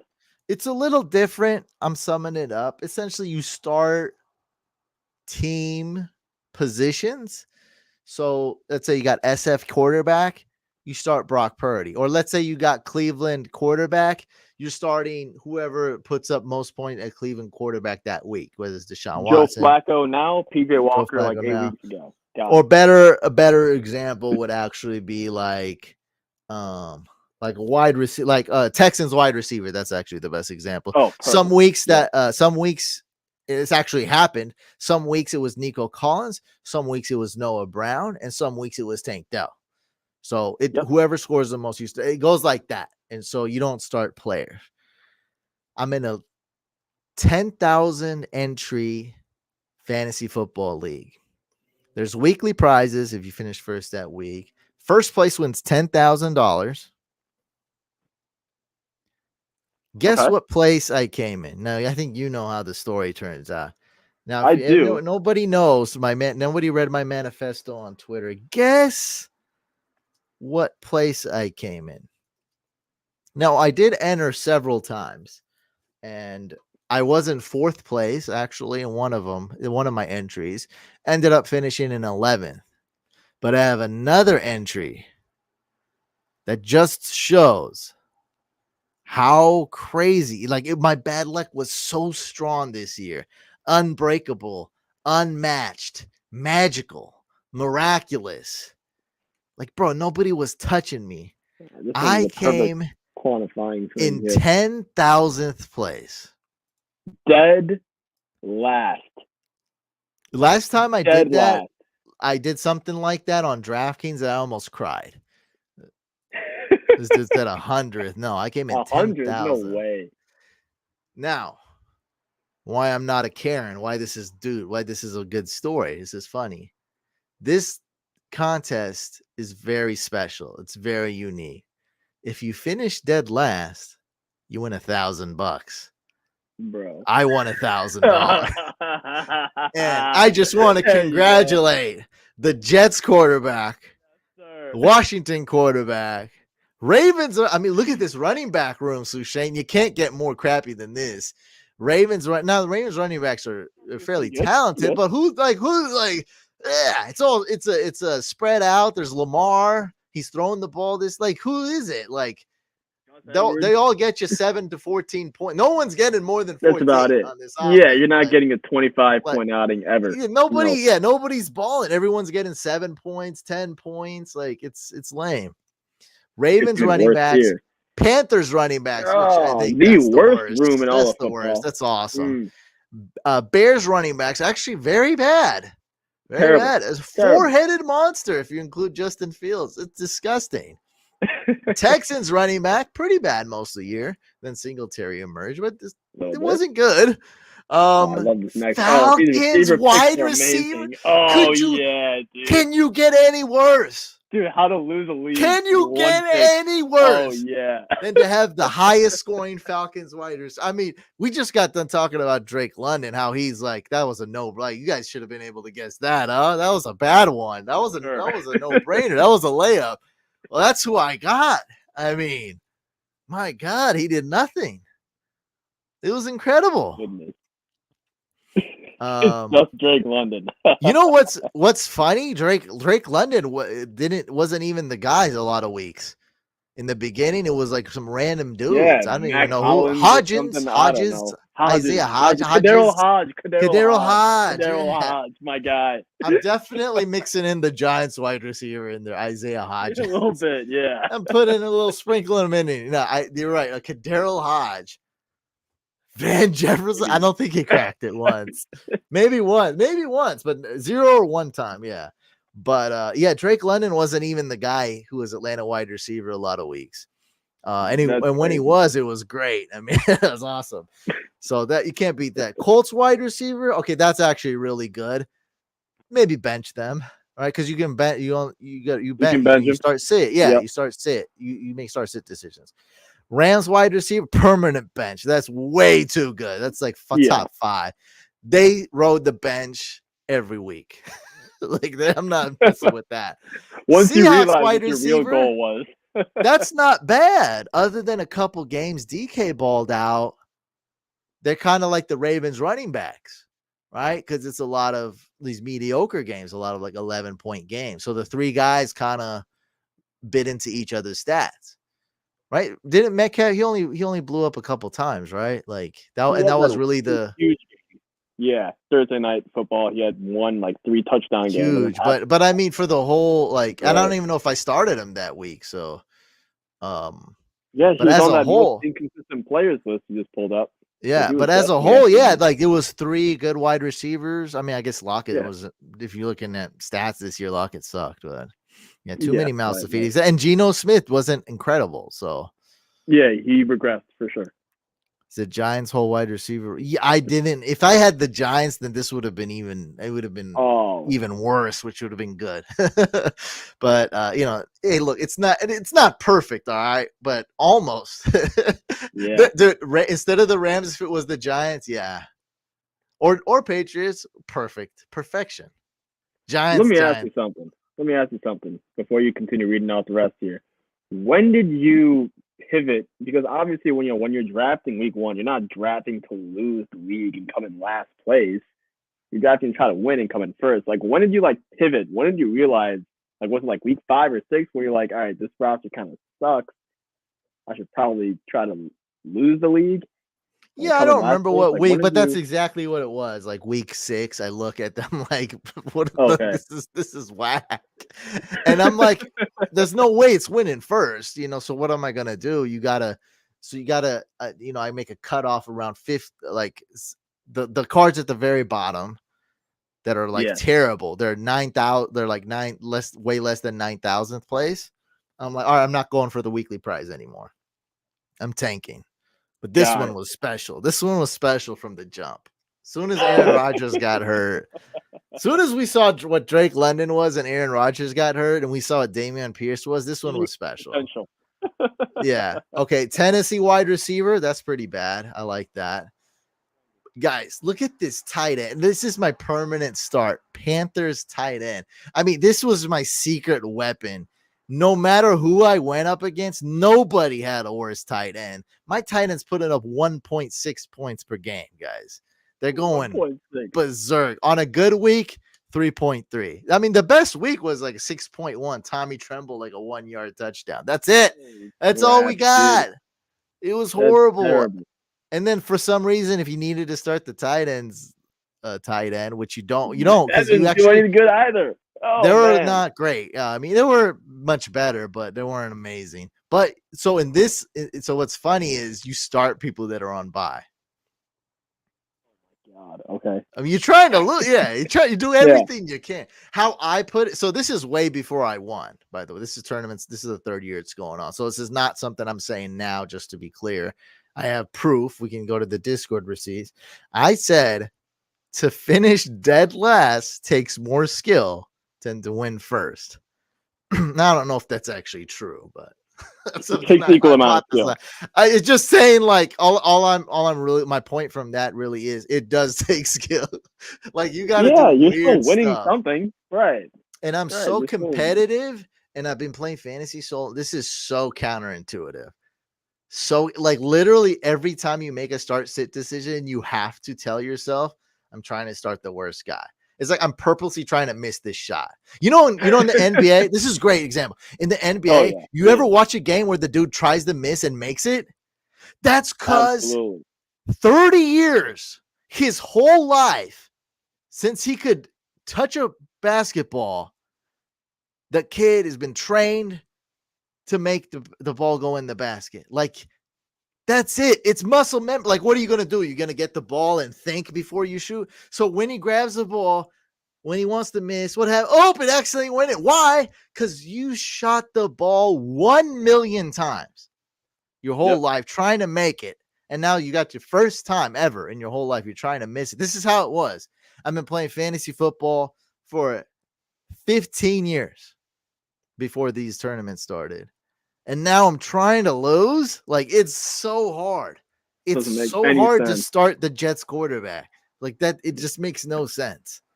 But and to start the Panthers, the Panthers tight end was easy because that's so, I don't know, it was just easy. Oh, yeah, that's a gimme. And then for defenses, hey, you need a little bit of luck, right? I started the Dolphins D every time they sucked. Right when they went on that hot streak, was benched for the Bucks D immediately. Bucks D wasn't that great. So did well. And then week 17, I started the Dolphins D. Man, oh my God. -1 points. Week 17. They came in clutch. I'm sitting there. I'm in third place, bro. And I'm like, I'm about to win. I was like, the guy ahead of me has Green Bay wide receiver.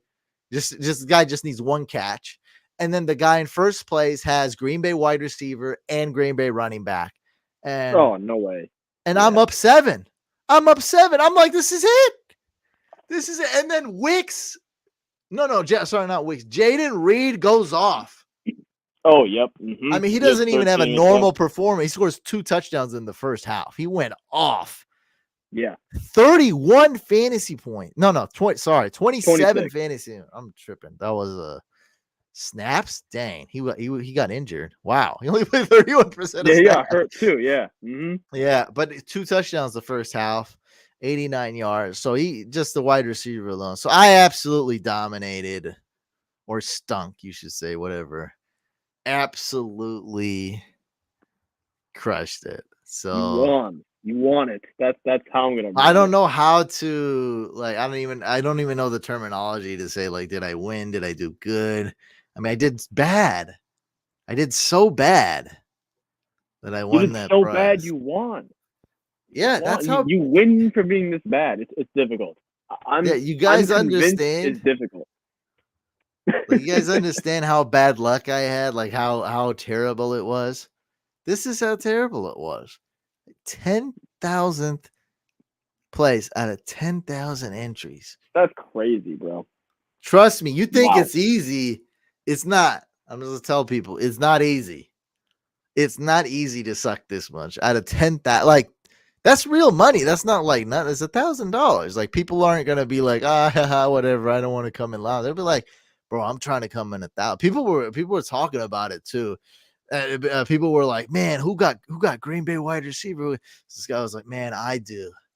In the bottom, they call it the In the bottom playoffs. The bottom play. Oh It my goes to the bottom 100, then the bottom 50, then the bottom 25. Same thing with the top. That's the playoff. Top 100, top 50, top 20. So I had one card in the top 25 and one card in the bottom 100. Bottom 25 at the very end. I was in second place. So second to last place, whatever you want to call it. You just call it second place in the bottom. And I was in fourth place in the top. So yeah, I told you guys, that I had a chance to win like 15K. It didn't happen. I didn't win the 10,000 in this one. We didn't win the dynasty league, but I got a fun story. Finishing 10,000th place is no easy feat, no easy poop. I don't know what to call it. Very It's a fun impressive. thing. Quite funny, but also quite impressive. You got $1,000. Not bad. We're gonna go into a dynasty segment. Really quick, another PFF content we're just stealing or reacting to, however you want to put it. But I like this list. I don't know. Like, tell me, guys, if we're forgetting somebody. But these are the way too early 2024 fantasy rankings from PFF Fantasy. Number 1, C-Mac. Number 2, Jefferson. So far, I agree. I think Jefferson is so consistent. He's so consistent. Yep. Number 3, CeeDee Lamb.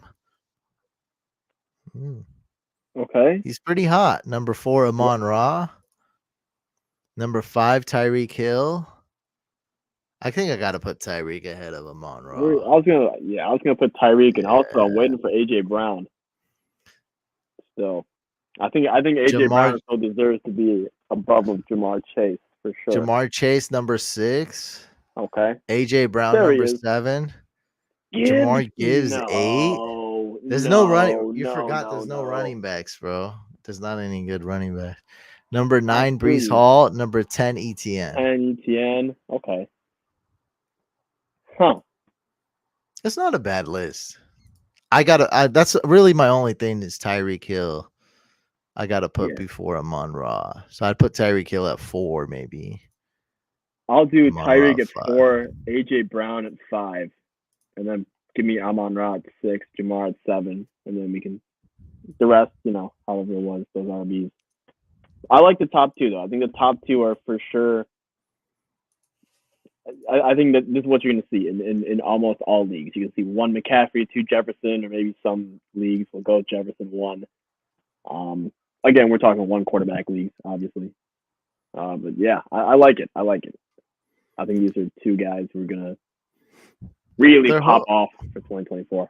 Hopefully. They're hoping it's Kirk Cousins to be the quarterback next year. Personally, I don't care, right? It's Justin Jefferson. But it's still a valid question. You got to know.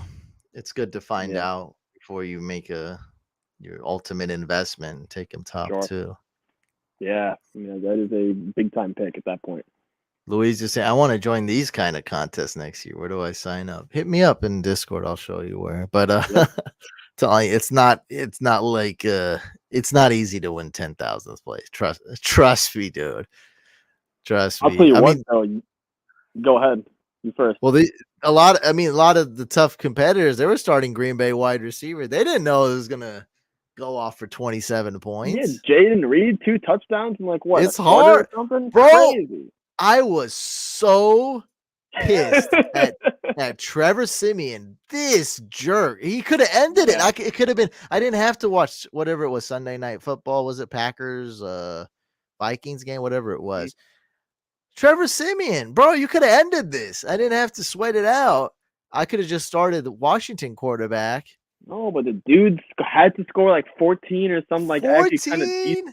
Yeah. Bro, he scared me. I was like, what are you doing, dog? Like, this dude's throwing like 2 touchdowns against the Browns. I'm like, That's why fantasy's so unpredictable. Trevor Simeon. I was like, Trevor Simeon's gonna get like 2 or 4 points. I'm like, he might get negative against the Browns, the best defense in the league. No shot. 14 Clearly. points. Dude's throwing multiple touchdowns all of a sudden. And he was a joke though. Like it's like the worst quarterback in the league going against the best defense. What do you think is gonna happen? Oh, he's gonna have a -2. That's what I mediocre think is game. gonna happen. Yeah, I was like, man, who's gonna beat me? I was like, look at this team. I was like, look It at probably was this. going well for like most of the game, and then all of a sudden the game got out of hand, and all of a sudden Simeon's just going all these like garbage time type points. It's like, oh God, please come Dude, down. I don't know what was. I mean, it was the Browns were clearly destroying him, but I mean, in fantasy, he got a couple touchdowns. Like it happened. I don't know what was up Yeah, with that. I think Brees Hall scored. yeah, I he don't know did who score. else He scored. did Garrett. score. It was a receiving touchdown. That's why. It was not And Gary then Wilson. I think it was Garrett Wilson. Somebody else scored. oh man, Conklin was it was it Conklin's one of those first and tight only ends? I touchdown. think so. I think it Uzama was scored. tight end. Uzama could have scored. Someone irrelevant. That's all I remember. It wasn't Well, important.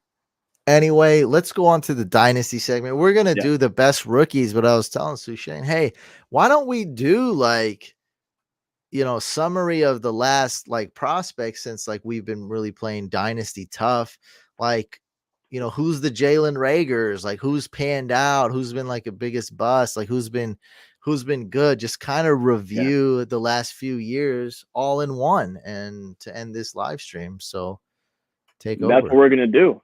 Kind of piggybacking off of your awards show, but we're not gonna do, just rookies 2023 because I think that'll be kind of easy, right? Like everyone kind of knows, oh, the best quarterback of the rookie class was CJ Stroud. The best wide receiver easily would have been Puka, tight end Laporta, right? So those are kind of easy. But let's go with last few years. So since 2020, so that's 2020, 2021, 2022, and this year. That's 4 rookie classes. I'm going to break this down for you. I picked 5 names, Couch, who were dynasty studs, dynasty duds, or dynasty gems. Now, when I was doing this, I thought this was going to be a piece of cake. Because I was thinking, the studs, like, oh, this is going to be easy. Like, all right, CeeDee Lamb's a stud, Joe Burrow's a stud. The studs, the obvious names, like Henry Ruggs, for example. And then I started, I started going through the classes, started listing out the players and, trying to figure out, all right, I'm going to put 5 in each category. Man, the amount of names I had to leave off, kind of crazy in all categories, not just, I'm leaving off studs, leaving off duds. So there's going to be a lot of names here that are, left off. Sure, it's not everyone. It's not every single miss or every single hit from the last several years since 2020. But I hope that, these 5 names in each category kind of give you a good summary. So that being said, let's start it out with the 5 dynasty studs of the last 4 years. Scroll down just a bit for me, Couch, if you would. We've got 2 quarterbacks taken in the 2020 draft, Joe Burrow and Justin Herbert. I understand Joe Burrow got hurt this year. Justin Herbert got hurt near the end of the year. But if you play Superflex Dynasty, these are 2 guys who are getting taken in the top 5 of startups every year in and year out. They are young quarterbacks. We've already seen Joe Burrow get his team to a Super Bowl. So the fantasy goodness is also getting, kind of taken into a real NFL context as well. These guys are great actual football players as well as fantasy football assets. Let's move on to the running back position. Again, the position as a whole, not that great, but at least we do have guys like Travis Etienne and Brees Hall. These guys look to be kind of the future at the top of the RB position. We looked at the just now the Pro Football Focus, the 2024, their kind of preview how, yes, they did have McCaffrey and Jefferson at 1-2, McCaffrey being that running back, but then all those RBs coming right after Brees Hall, Travis Etienne at the top of that list. And of course, our playoff league winner, CeeDee Lamb. This guy's an absolute dynasty beast. I think at one point he was the wide receiver one in all of Dynasty, but of course Justin Jefferson quickly took that spot away. We will get to his name in just a bit, but those are 5 Dynasty studs in the last few years. Joe Burrow, Justin Herbert, Travis Etienne, Breece Hall, and CeeDee Lamb. And Couch, again, this is a very tough list to make. So guys like Brandon Ayuk, I had to leave off. Michael Pittman had to leave off. Some RBs as well, and some tight ends had to leave them off. But hopefully that's a pretty good list of what we kind of got in the last couple of years on the rookie draft. Let's move on to the opposite, though. Now, there's a lot of names here that have to get left off because most players we draft in Dynasty end up being duds. Oh, for sure. Yeah. I mean, we went over, I think, last week. We were looking at the second round of rookies from 2020. We were saying like 30%, 2 out of 7. That's 28.5% exact math we're hitting. So, yes, about 3 out of 4 players are going to be duds. Just think of it like that. Rough math, not exact, not a perfect number, but something close to it, right? So, yes, a lot of names from here are going to have to be left out. But I kind of wanted to do it a little bit. I kind of want to pull out guys from every year, different positions as well, and I guess ones that had the most impact, all right? So let me kind of give you a reason why I'm putting these 5 here. Starting with number 1, Zach Wilson. I have never seen a guy's career and completely shut down and end this quickly. Like, it's over. It's absolutely over. Josh Rosen was faster. Josh Rosen was faster. Who would also be right on this list if I did 2019, he's on here. All right. But Zach Wilson was drafted, I'm pretty sure, way earlier in Dynasty than Oh yeah, for Josh sure. Rosen. I don't even recall anybody like being like, I want Josh Rosen in Dynasty. Like, he was just picked by default. Maybe he went 7th overall in a super flex. I don't even know. I didn't really play Superflex Dynasty when he came out. I was just sticking to 1 QB leagues. It was right after that where I started playing a lot more Superflex Dynasty. Sure. Not like Javonte Williams, the running back for the Broncos, is anything special, but I remember a lot of guys were picking Zach Wilson ahead of him. People were even Superflex. Yeah, Superflex. Right. Yes. Were also considering Zach Wilson ahead of Devonta Smith and Jalen Waddle. So people definitely like Zach Wilson. All my leagues, he went ahead of those guys. Yeah, he went third. He went third overall. Yeah, he went. It was. I took Trey Lance like a genius at 2 overall. T-Law went number 1 overall because that's default. I mean, you got no choice. And then number 3 was going really Zach Wilson. I mean, there was a debate for sure, but it was Zach Wilson going there. Yeah, in Superflex, absolutely, because that's what we all want. That young stud quarterback for years to come. The next Mahomes. And we'd be willing to trade arm and leg to get it, just like in the NFL, right? So that's what the 49ers did. They traded arm and leg to get Trey Lance. I was all in as well. I know you remember that too. A lot of people do. And man, we all fell flat on our faces quite hard with that one. Trey Lance, definitely one of the most depressing stuff, I would say, on this list. He looked great in college. He looked amazing in college. Oh, he looked like one of the greatest quarterbacks of all time in college. I'll tell you that. I'll be the first one to say that one. Then we get to, man, I don't even know how to explain this one. So his name is Jalen Reagor. That's the one that you brought up when you were, kind of introducing this segment, Couch.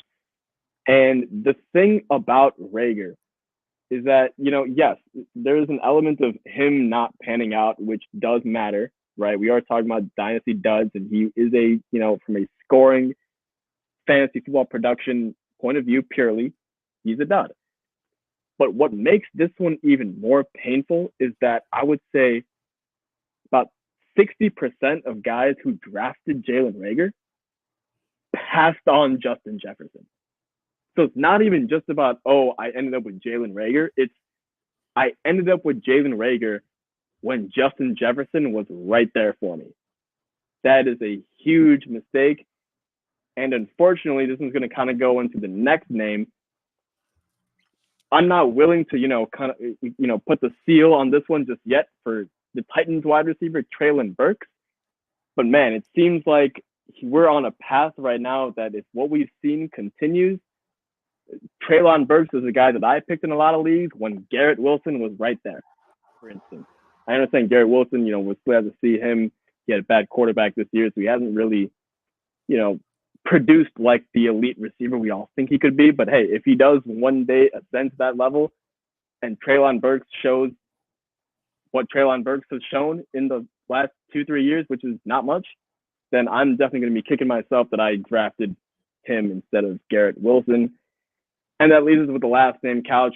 It's only been one season. He kind of recovered his value a little bit at the end, but Quentin Johnston has me worried for a lot of reasons, just purely on his first rookie wide receiver this year. Easily, right? Easily one of those. I mean, out of everybody, like you could, yeah. Like I don't even know who's drafted in the 7th round, but like those guys are better than Quentin Johnston, which is I mean, look, sense. is his career over? Chargers are is it idiots. to be over? I don't think so. But no, but it's just a dumb pick by the Chargers.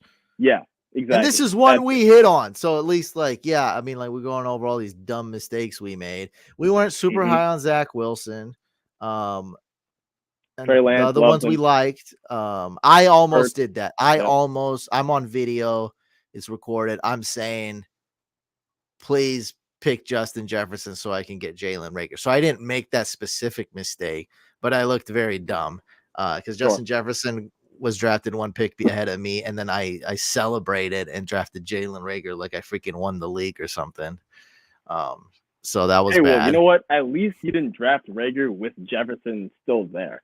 Because I know a lot of stories like that, which is more depressing. It makes me feel better, but at the end of the day, I still got Reagor, and I look like an idiot with thousands and thousands of views on that video.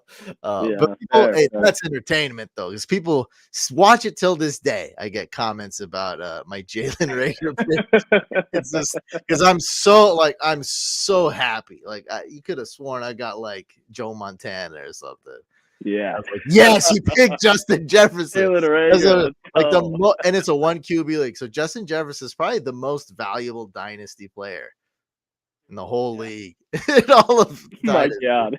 But Quentin Johnston, that's more of a just the Chargers, man. What are they doing? That was the bonehead pick. I know.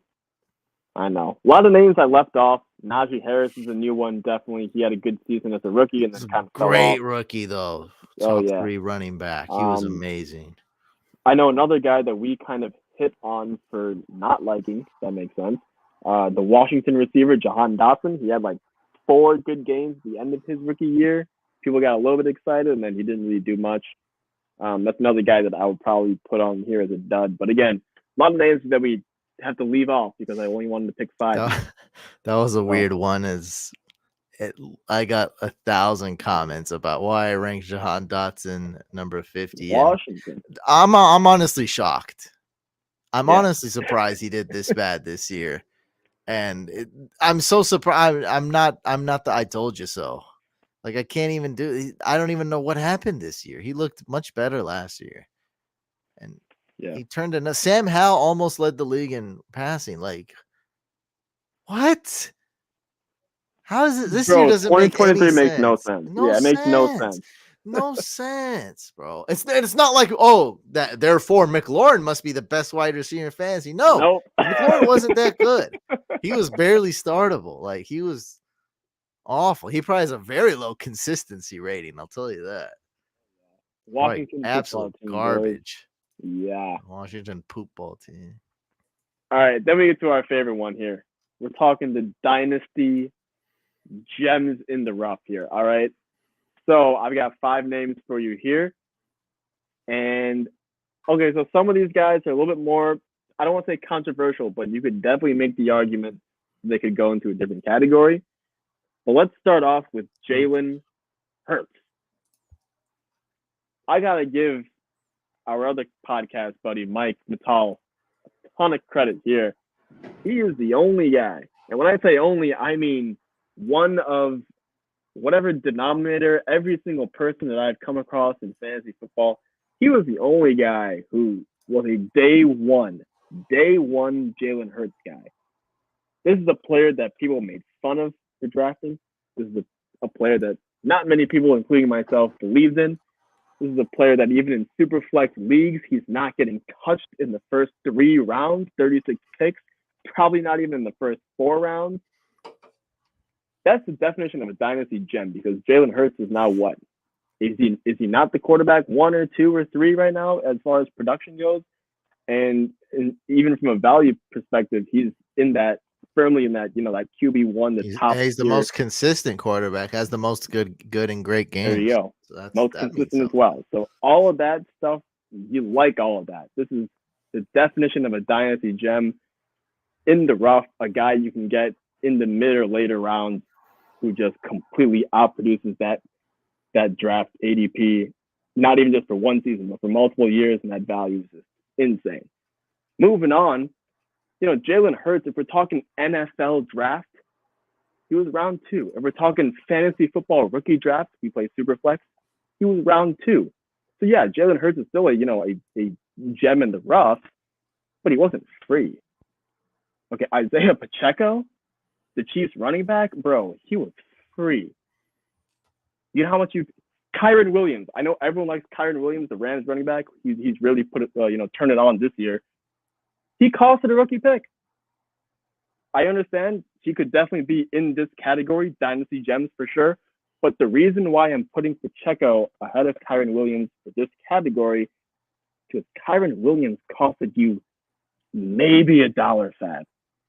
I know a lot of guys got him for $0 because we were all in on Clyde Edwards-Helaire.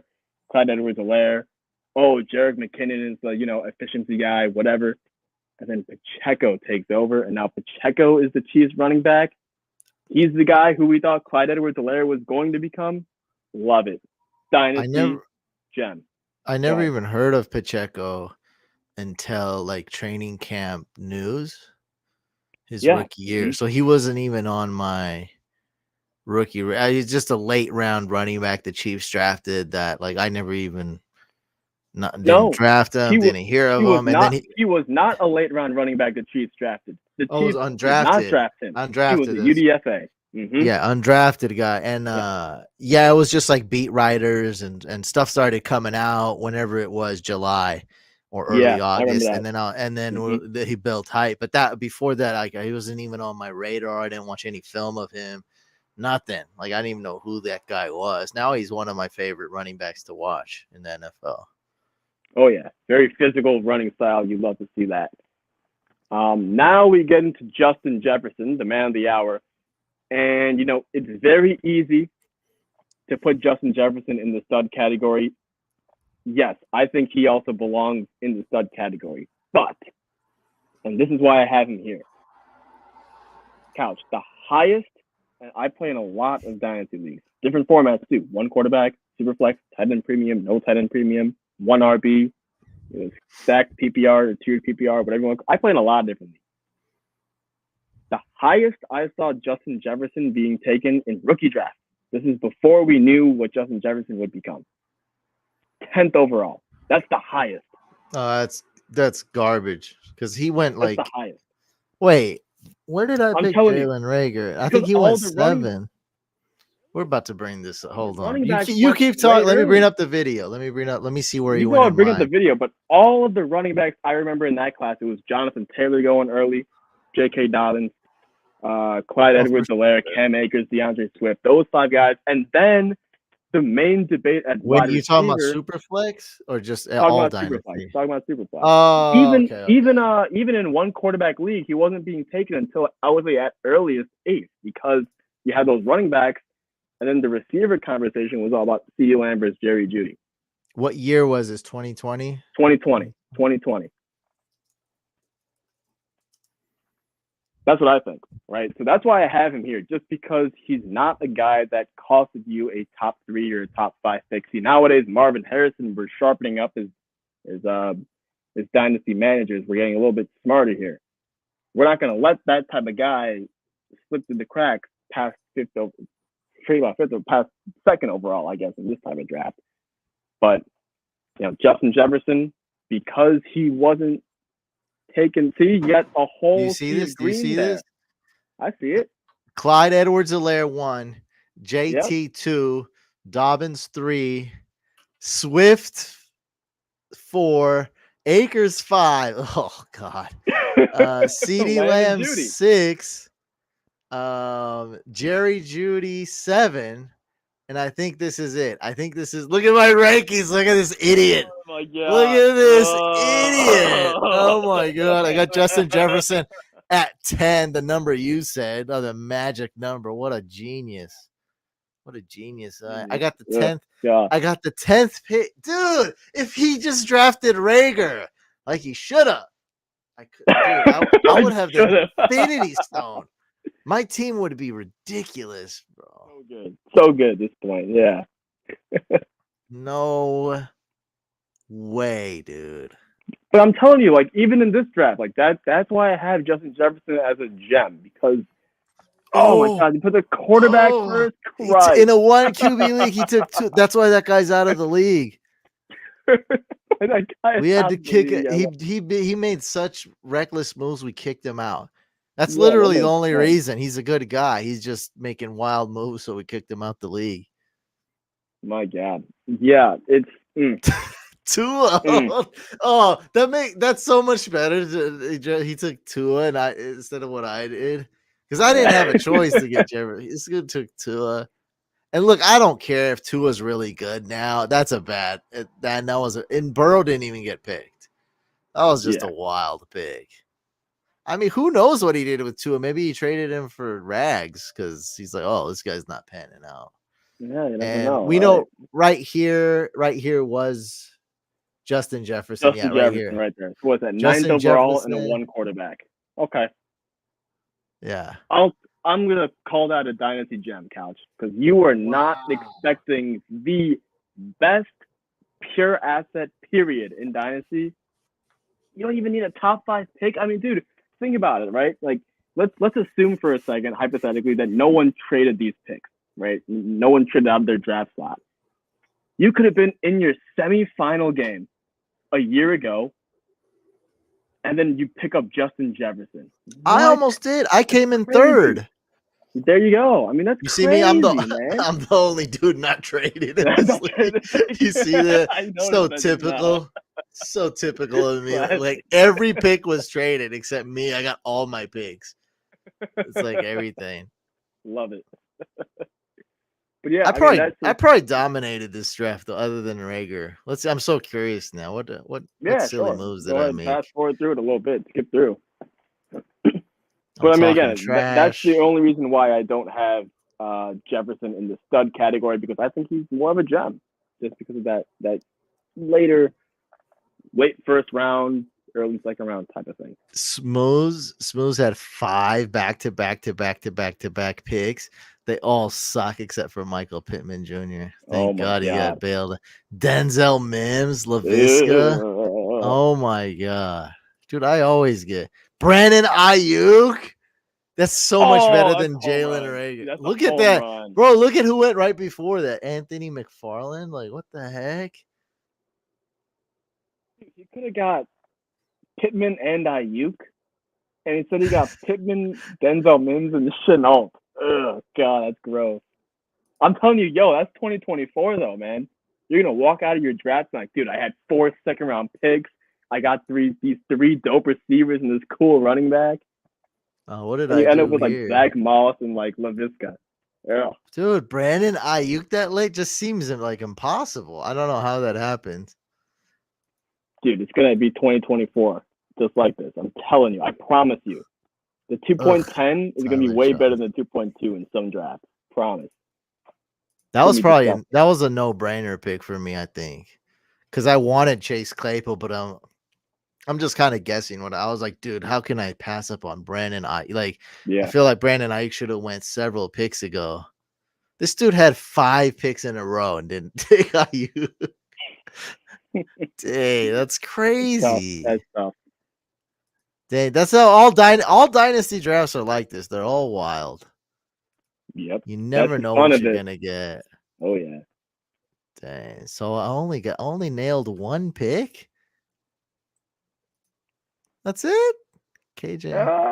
I mean, who is the pick to be nailed in the third round? I guess Cole Kmet. Nah, not much, but still. I mean, I only got Brandon Ayuk out of 5 picks. My God. Yeah, I'm looking at round 5. There's a little Jalen Hurts. That's That's the league winner right crazy. there. Wow. This guy just he Boy, wants all the holy gems for crap. next year. He's a DDT. Can you name a gem from this upcoming Shoot, year? we got time. We got a couple months. We'll be back here. We'll be back for more. I'll save him for now.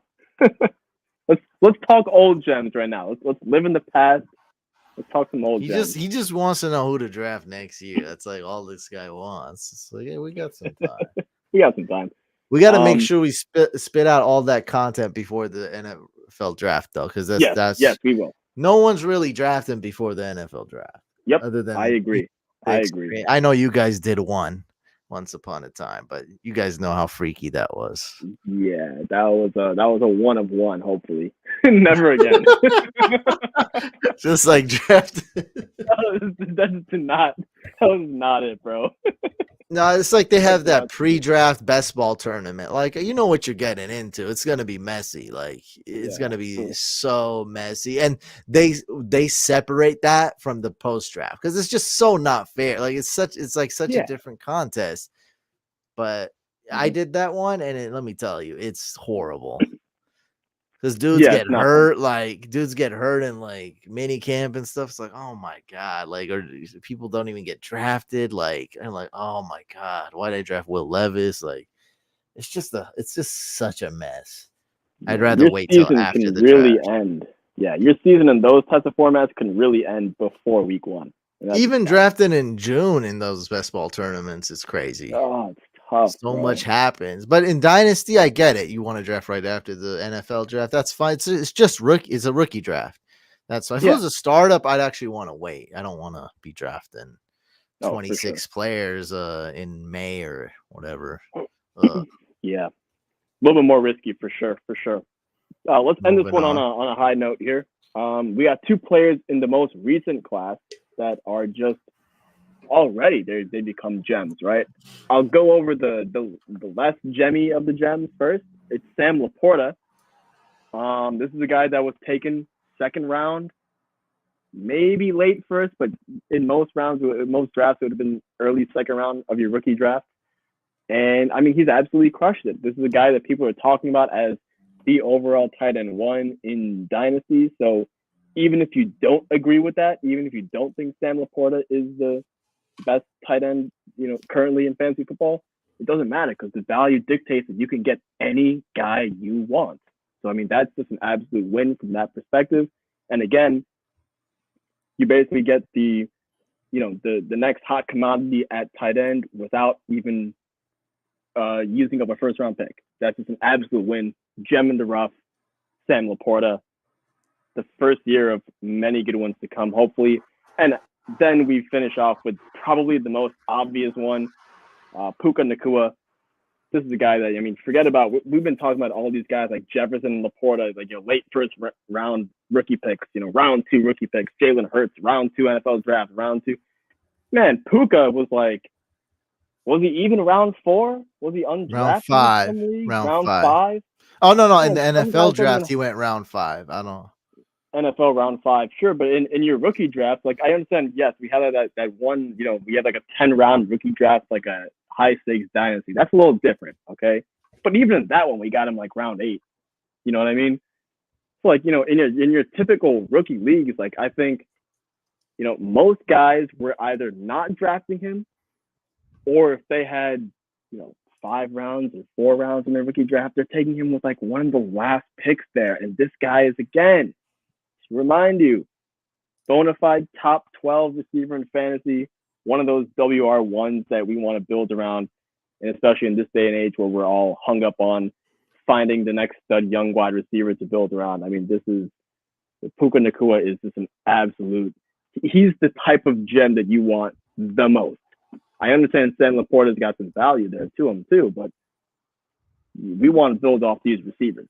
So if you got yourself Puka Nacua, you probably like put yourself in a position to compete this year when you weren't, really thinking about it. That's kind of what happened in our high stakes league, Couch, we were.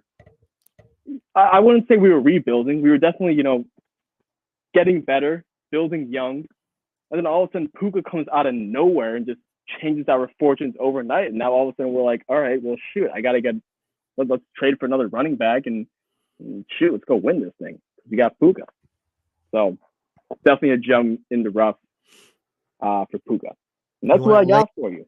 He went late round 3 in our leagues, but I know some leagues he may have went later, but in our leagues, yeah, I mean, in our like I talked about him a lot. Like he's one of my him and Michael Wilson were my 2 flyers. Like I always got those guys, and then before that I always drafted Roshan, and before that I was always going for A-Chain, like in round 2.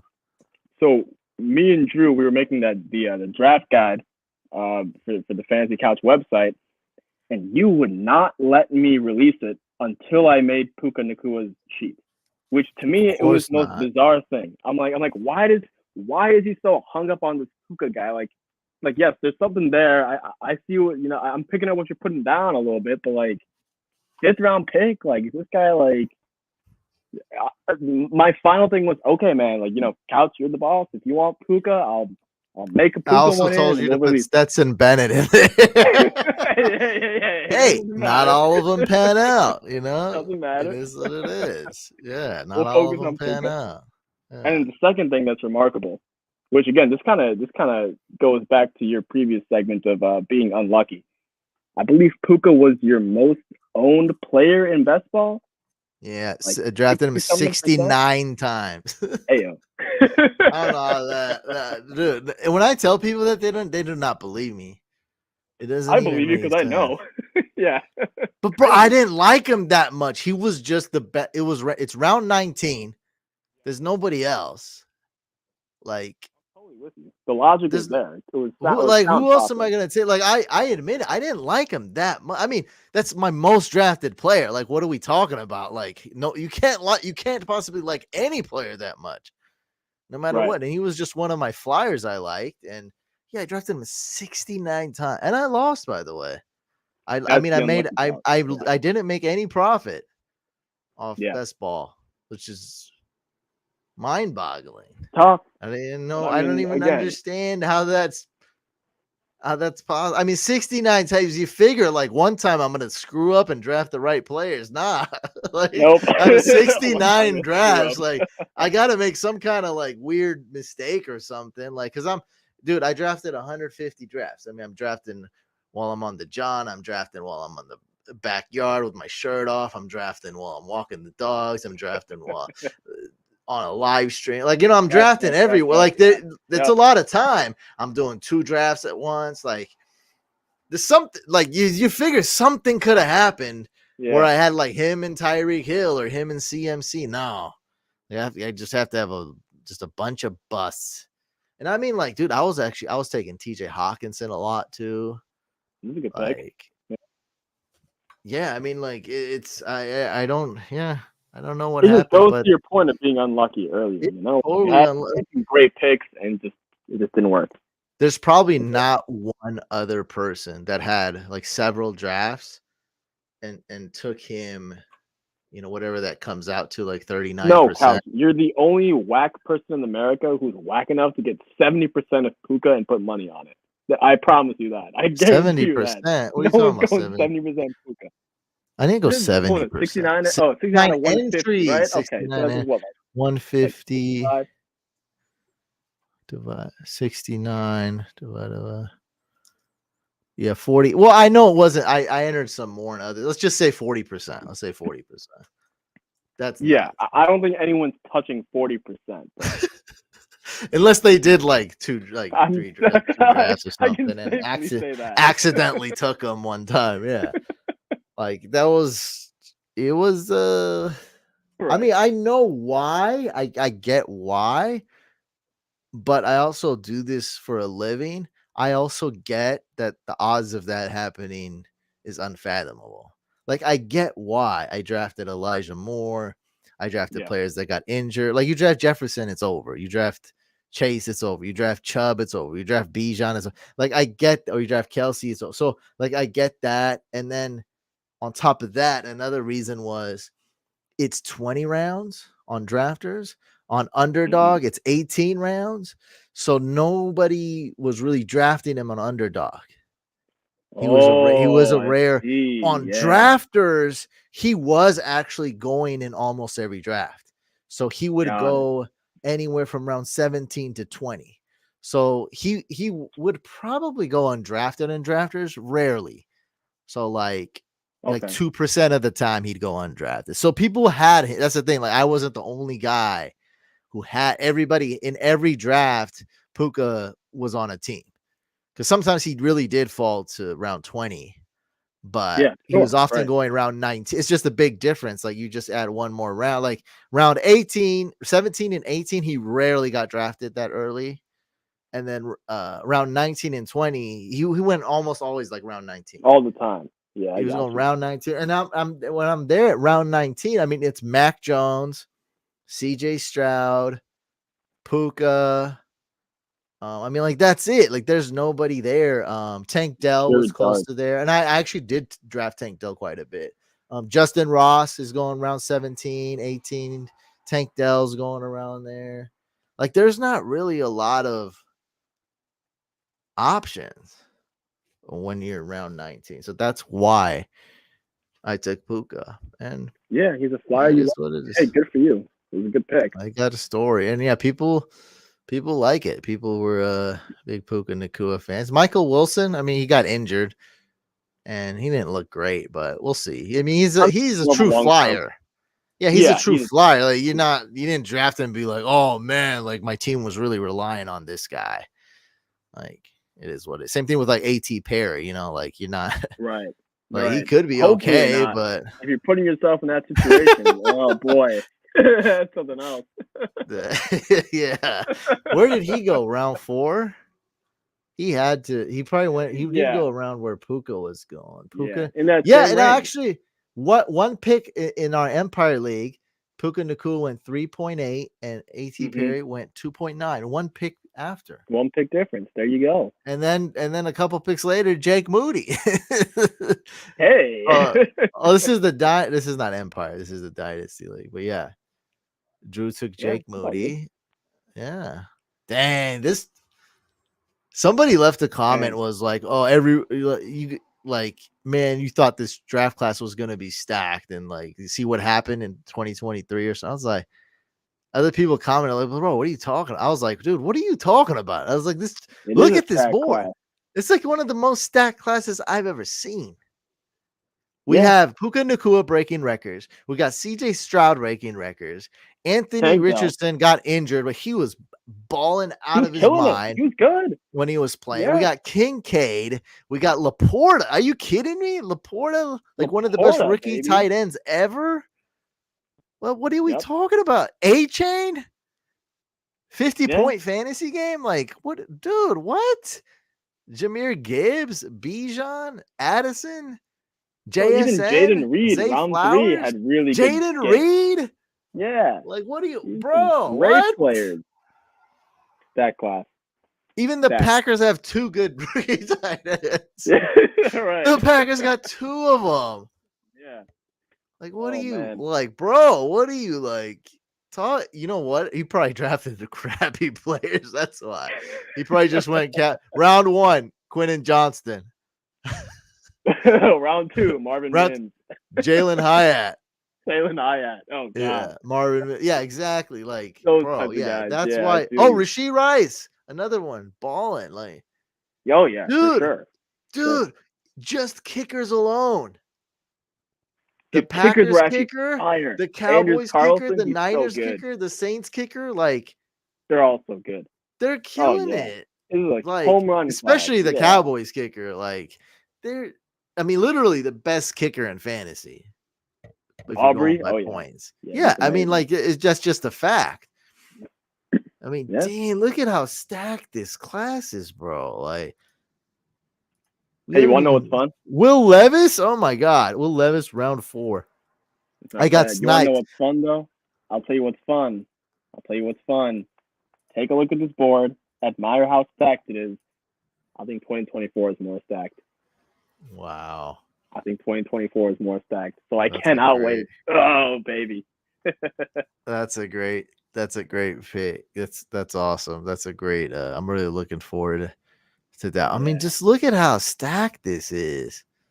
Like There's even good these players. guys who didn't pan out, like you got Butte, you know, he's like a wild card, or Evan Yep. Hall, Palmer, Trey Palmer, Deuce Vaughn, who did nothing, but you know, like it's still like these are like guys like these.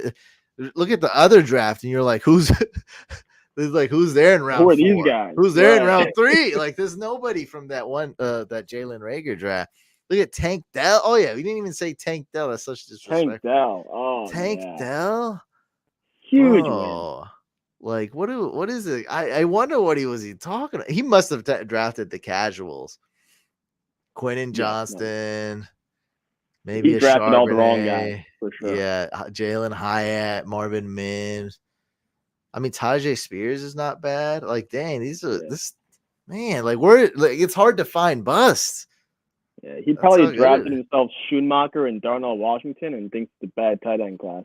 Yeah, it's like, bro, like you can't miss with these tight ends. Look at where Will Levis went. My God, like this is just That's a good value pick. Who is that? Is that Scout? he sniped it from me.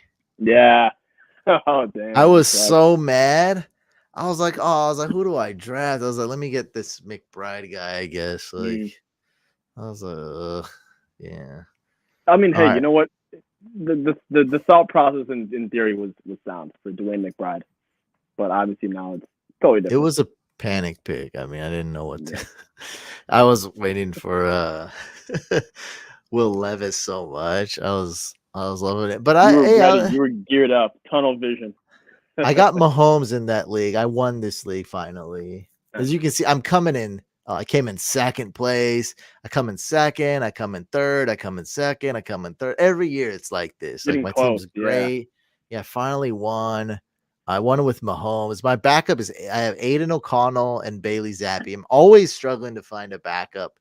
For now, that's good, but I don't know if those guys will hang around. So Will Levis would have been cool. I mean, I guess if you think about Will Levis doesn't even put up as many points as Aiden O'Connell and Zappi. So who knows? But I'd rather have Will Levis. I don't know. I just need a backup quarterback and I'll be set in that league. Getter Done says, you guys are the best. Ghosts. Appreciate you, man. All right. We're going to end it there with that ultimate compliment. There you have it. The awards, the consistency rankings, a dynasty, the past 3 years in a nutshell, 2024, way too early rankings. My unlucky streak, the crazy unlucky season I had. That's proven. It's not an opinion. Statistically, you can't even argue against it. You can't. Crazy. It's impossible. All right, guys, we're going to end it there. Thank you so much for tuning in.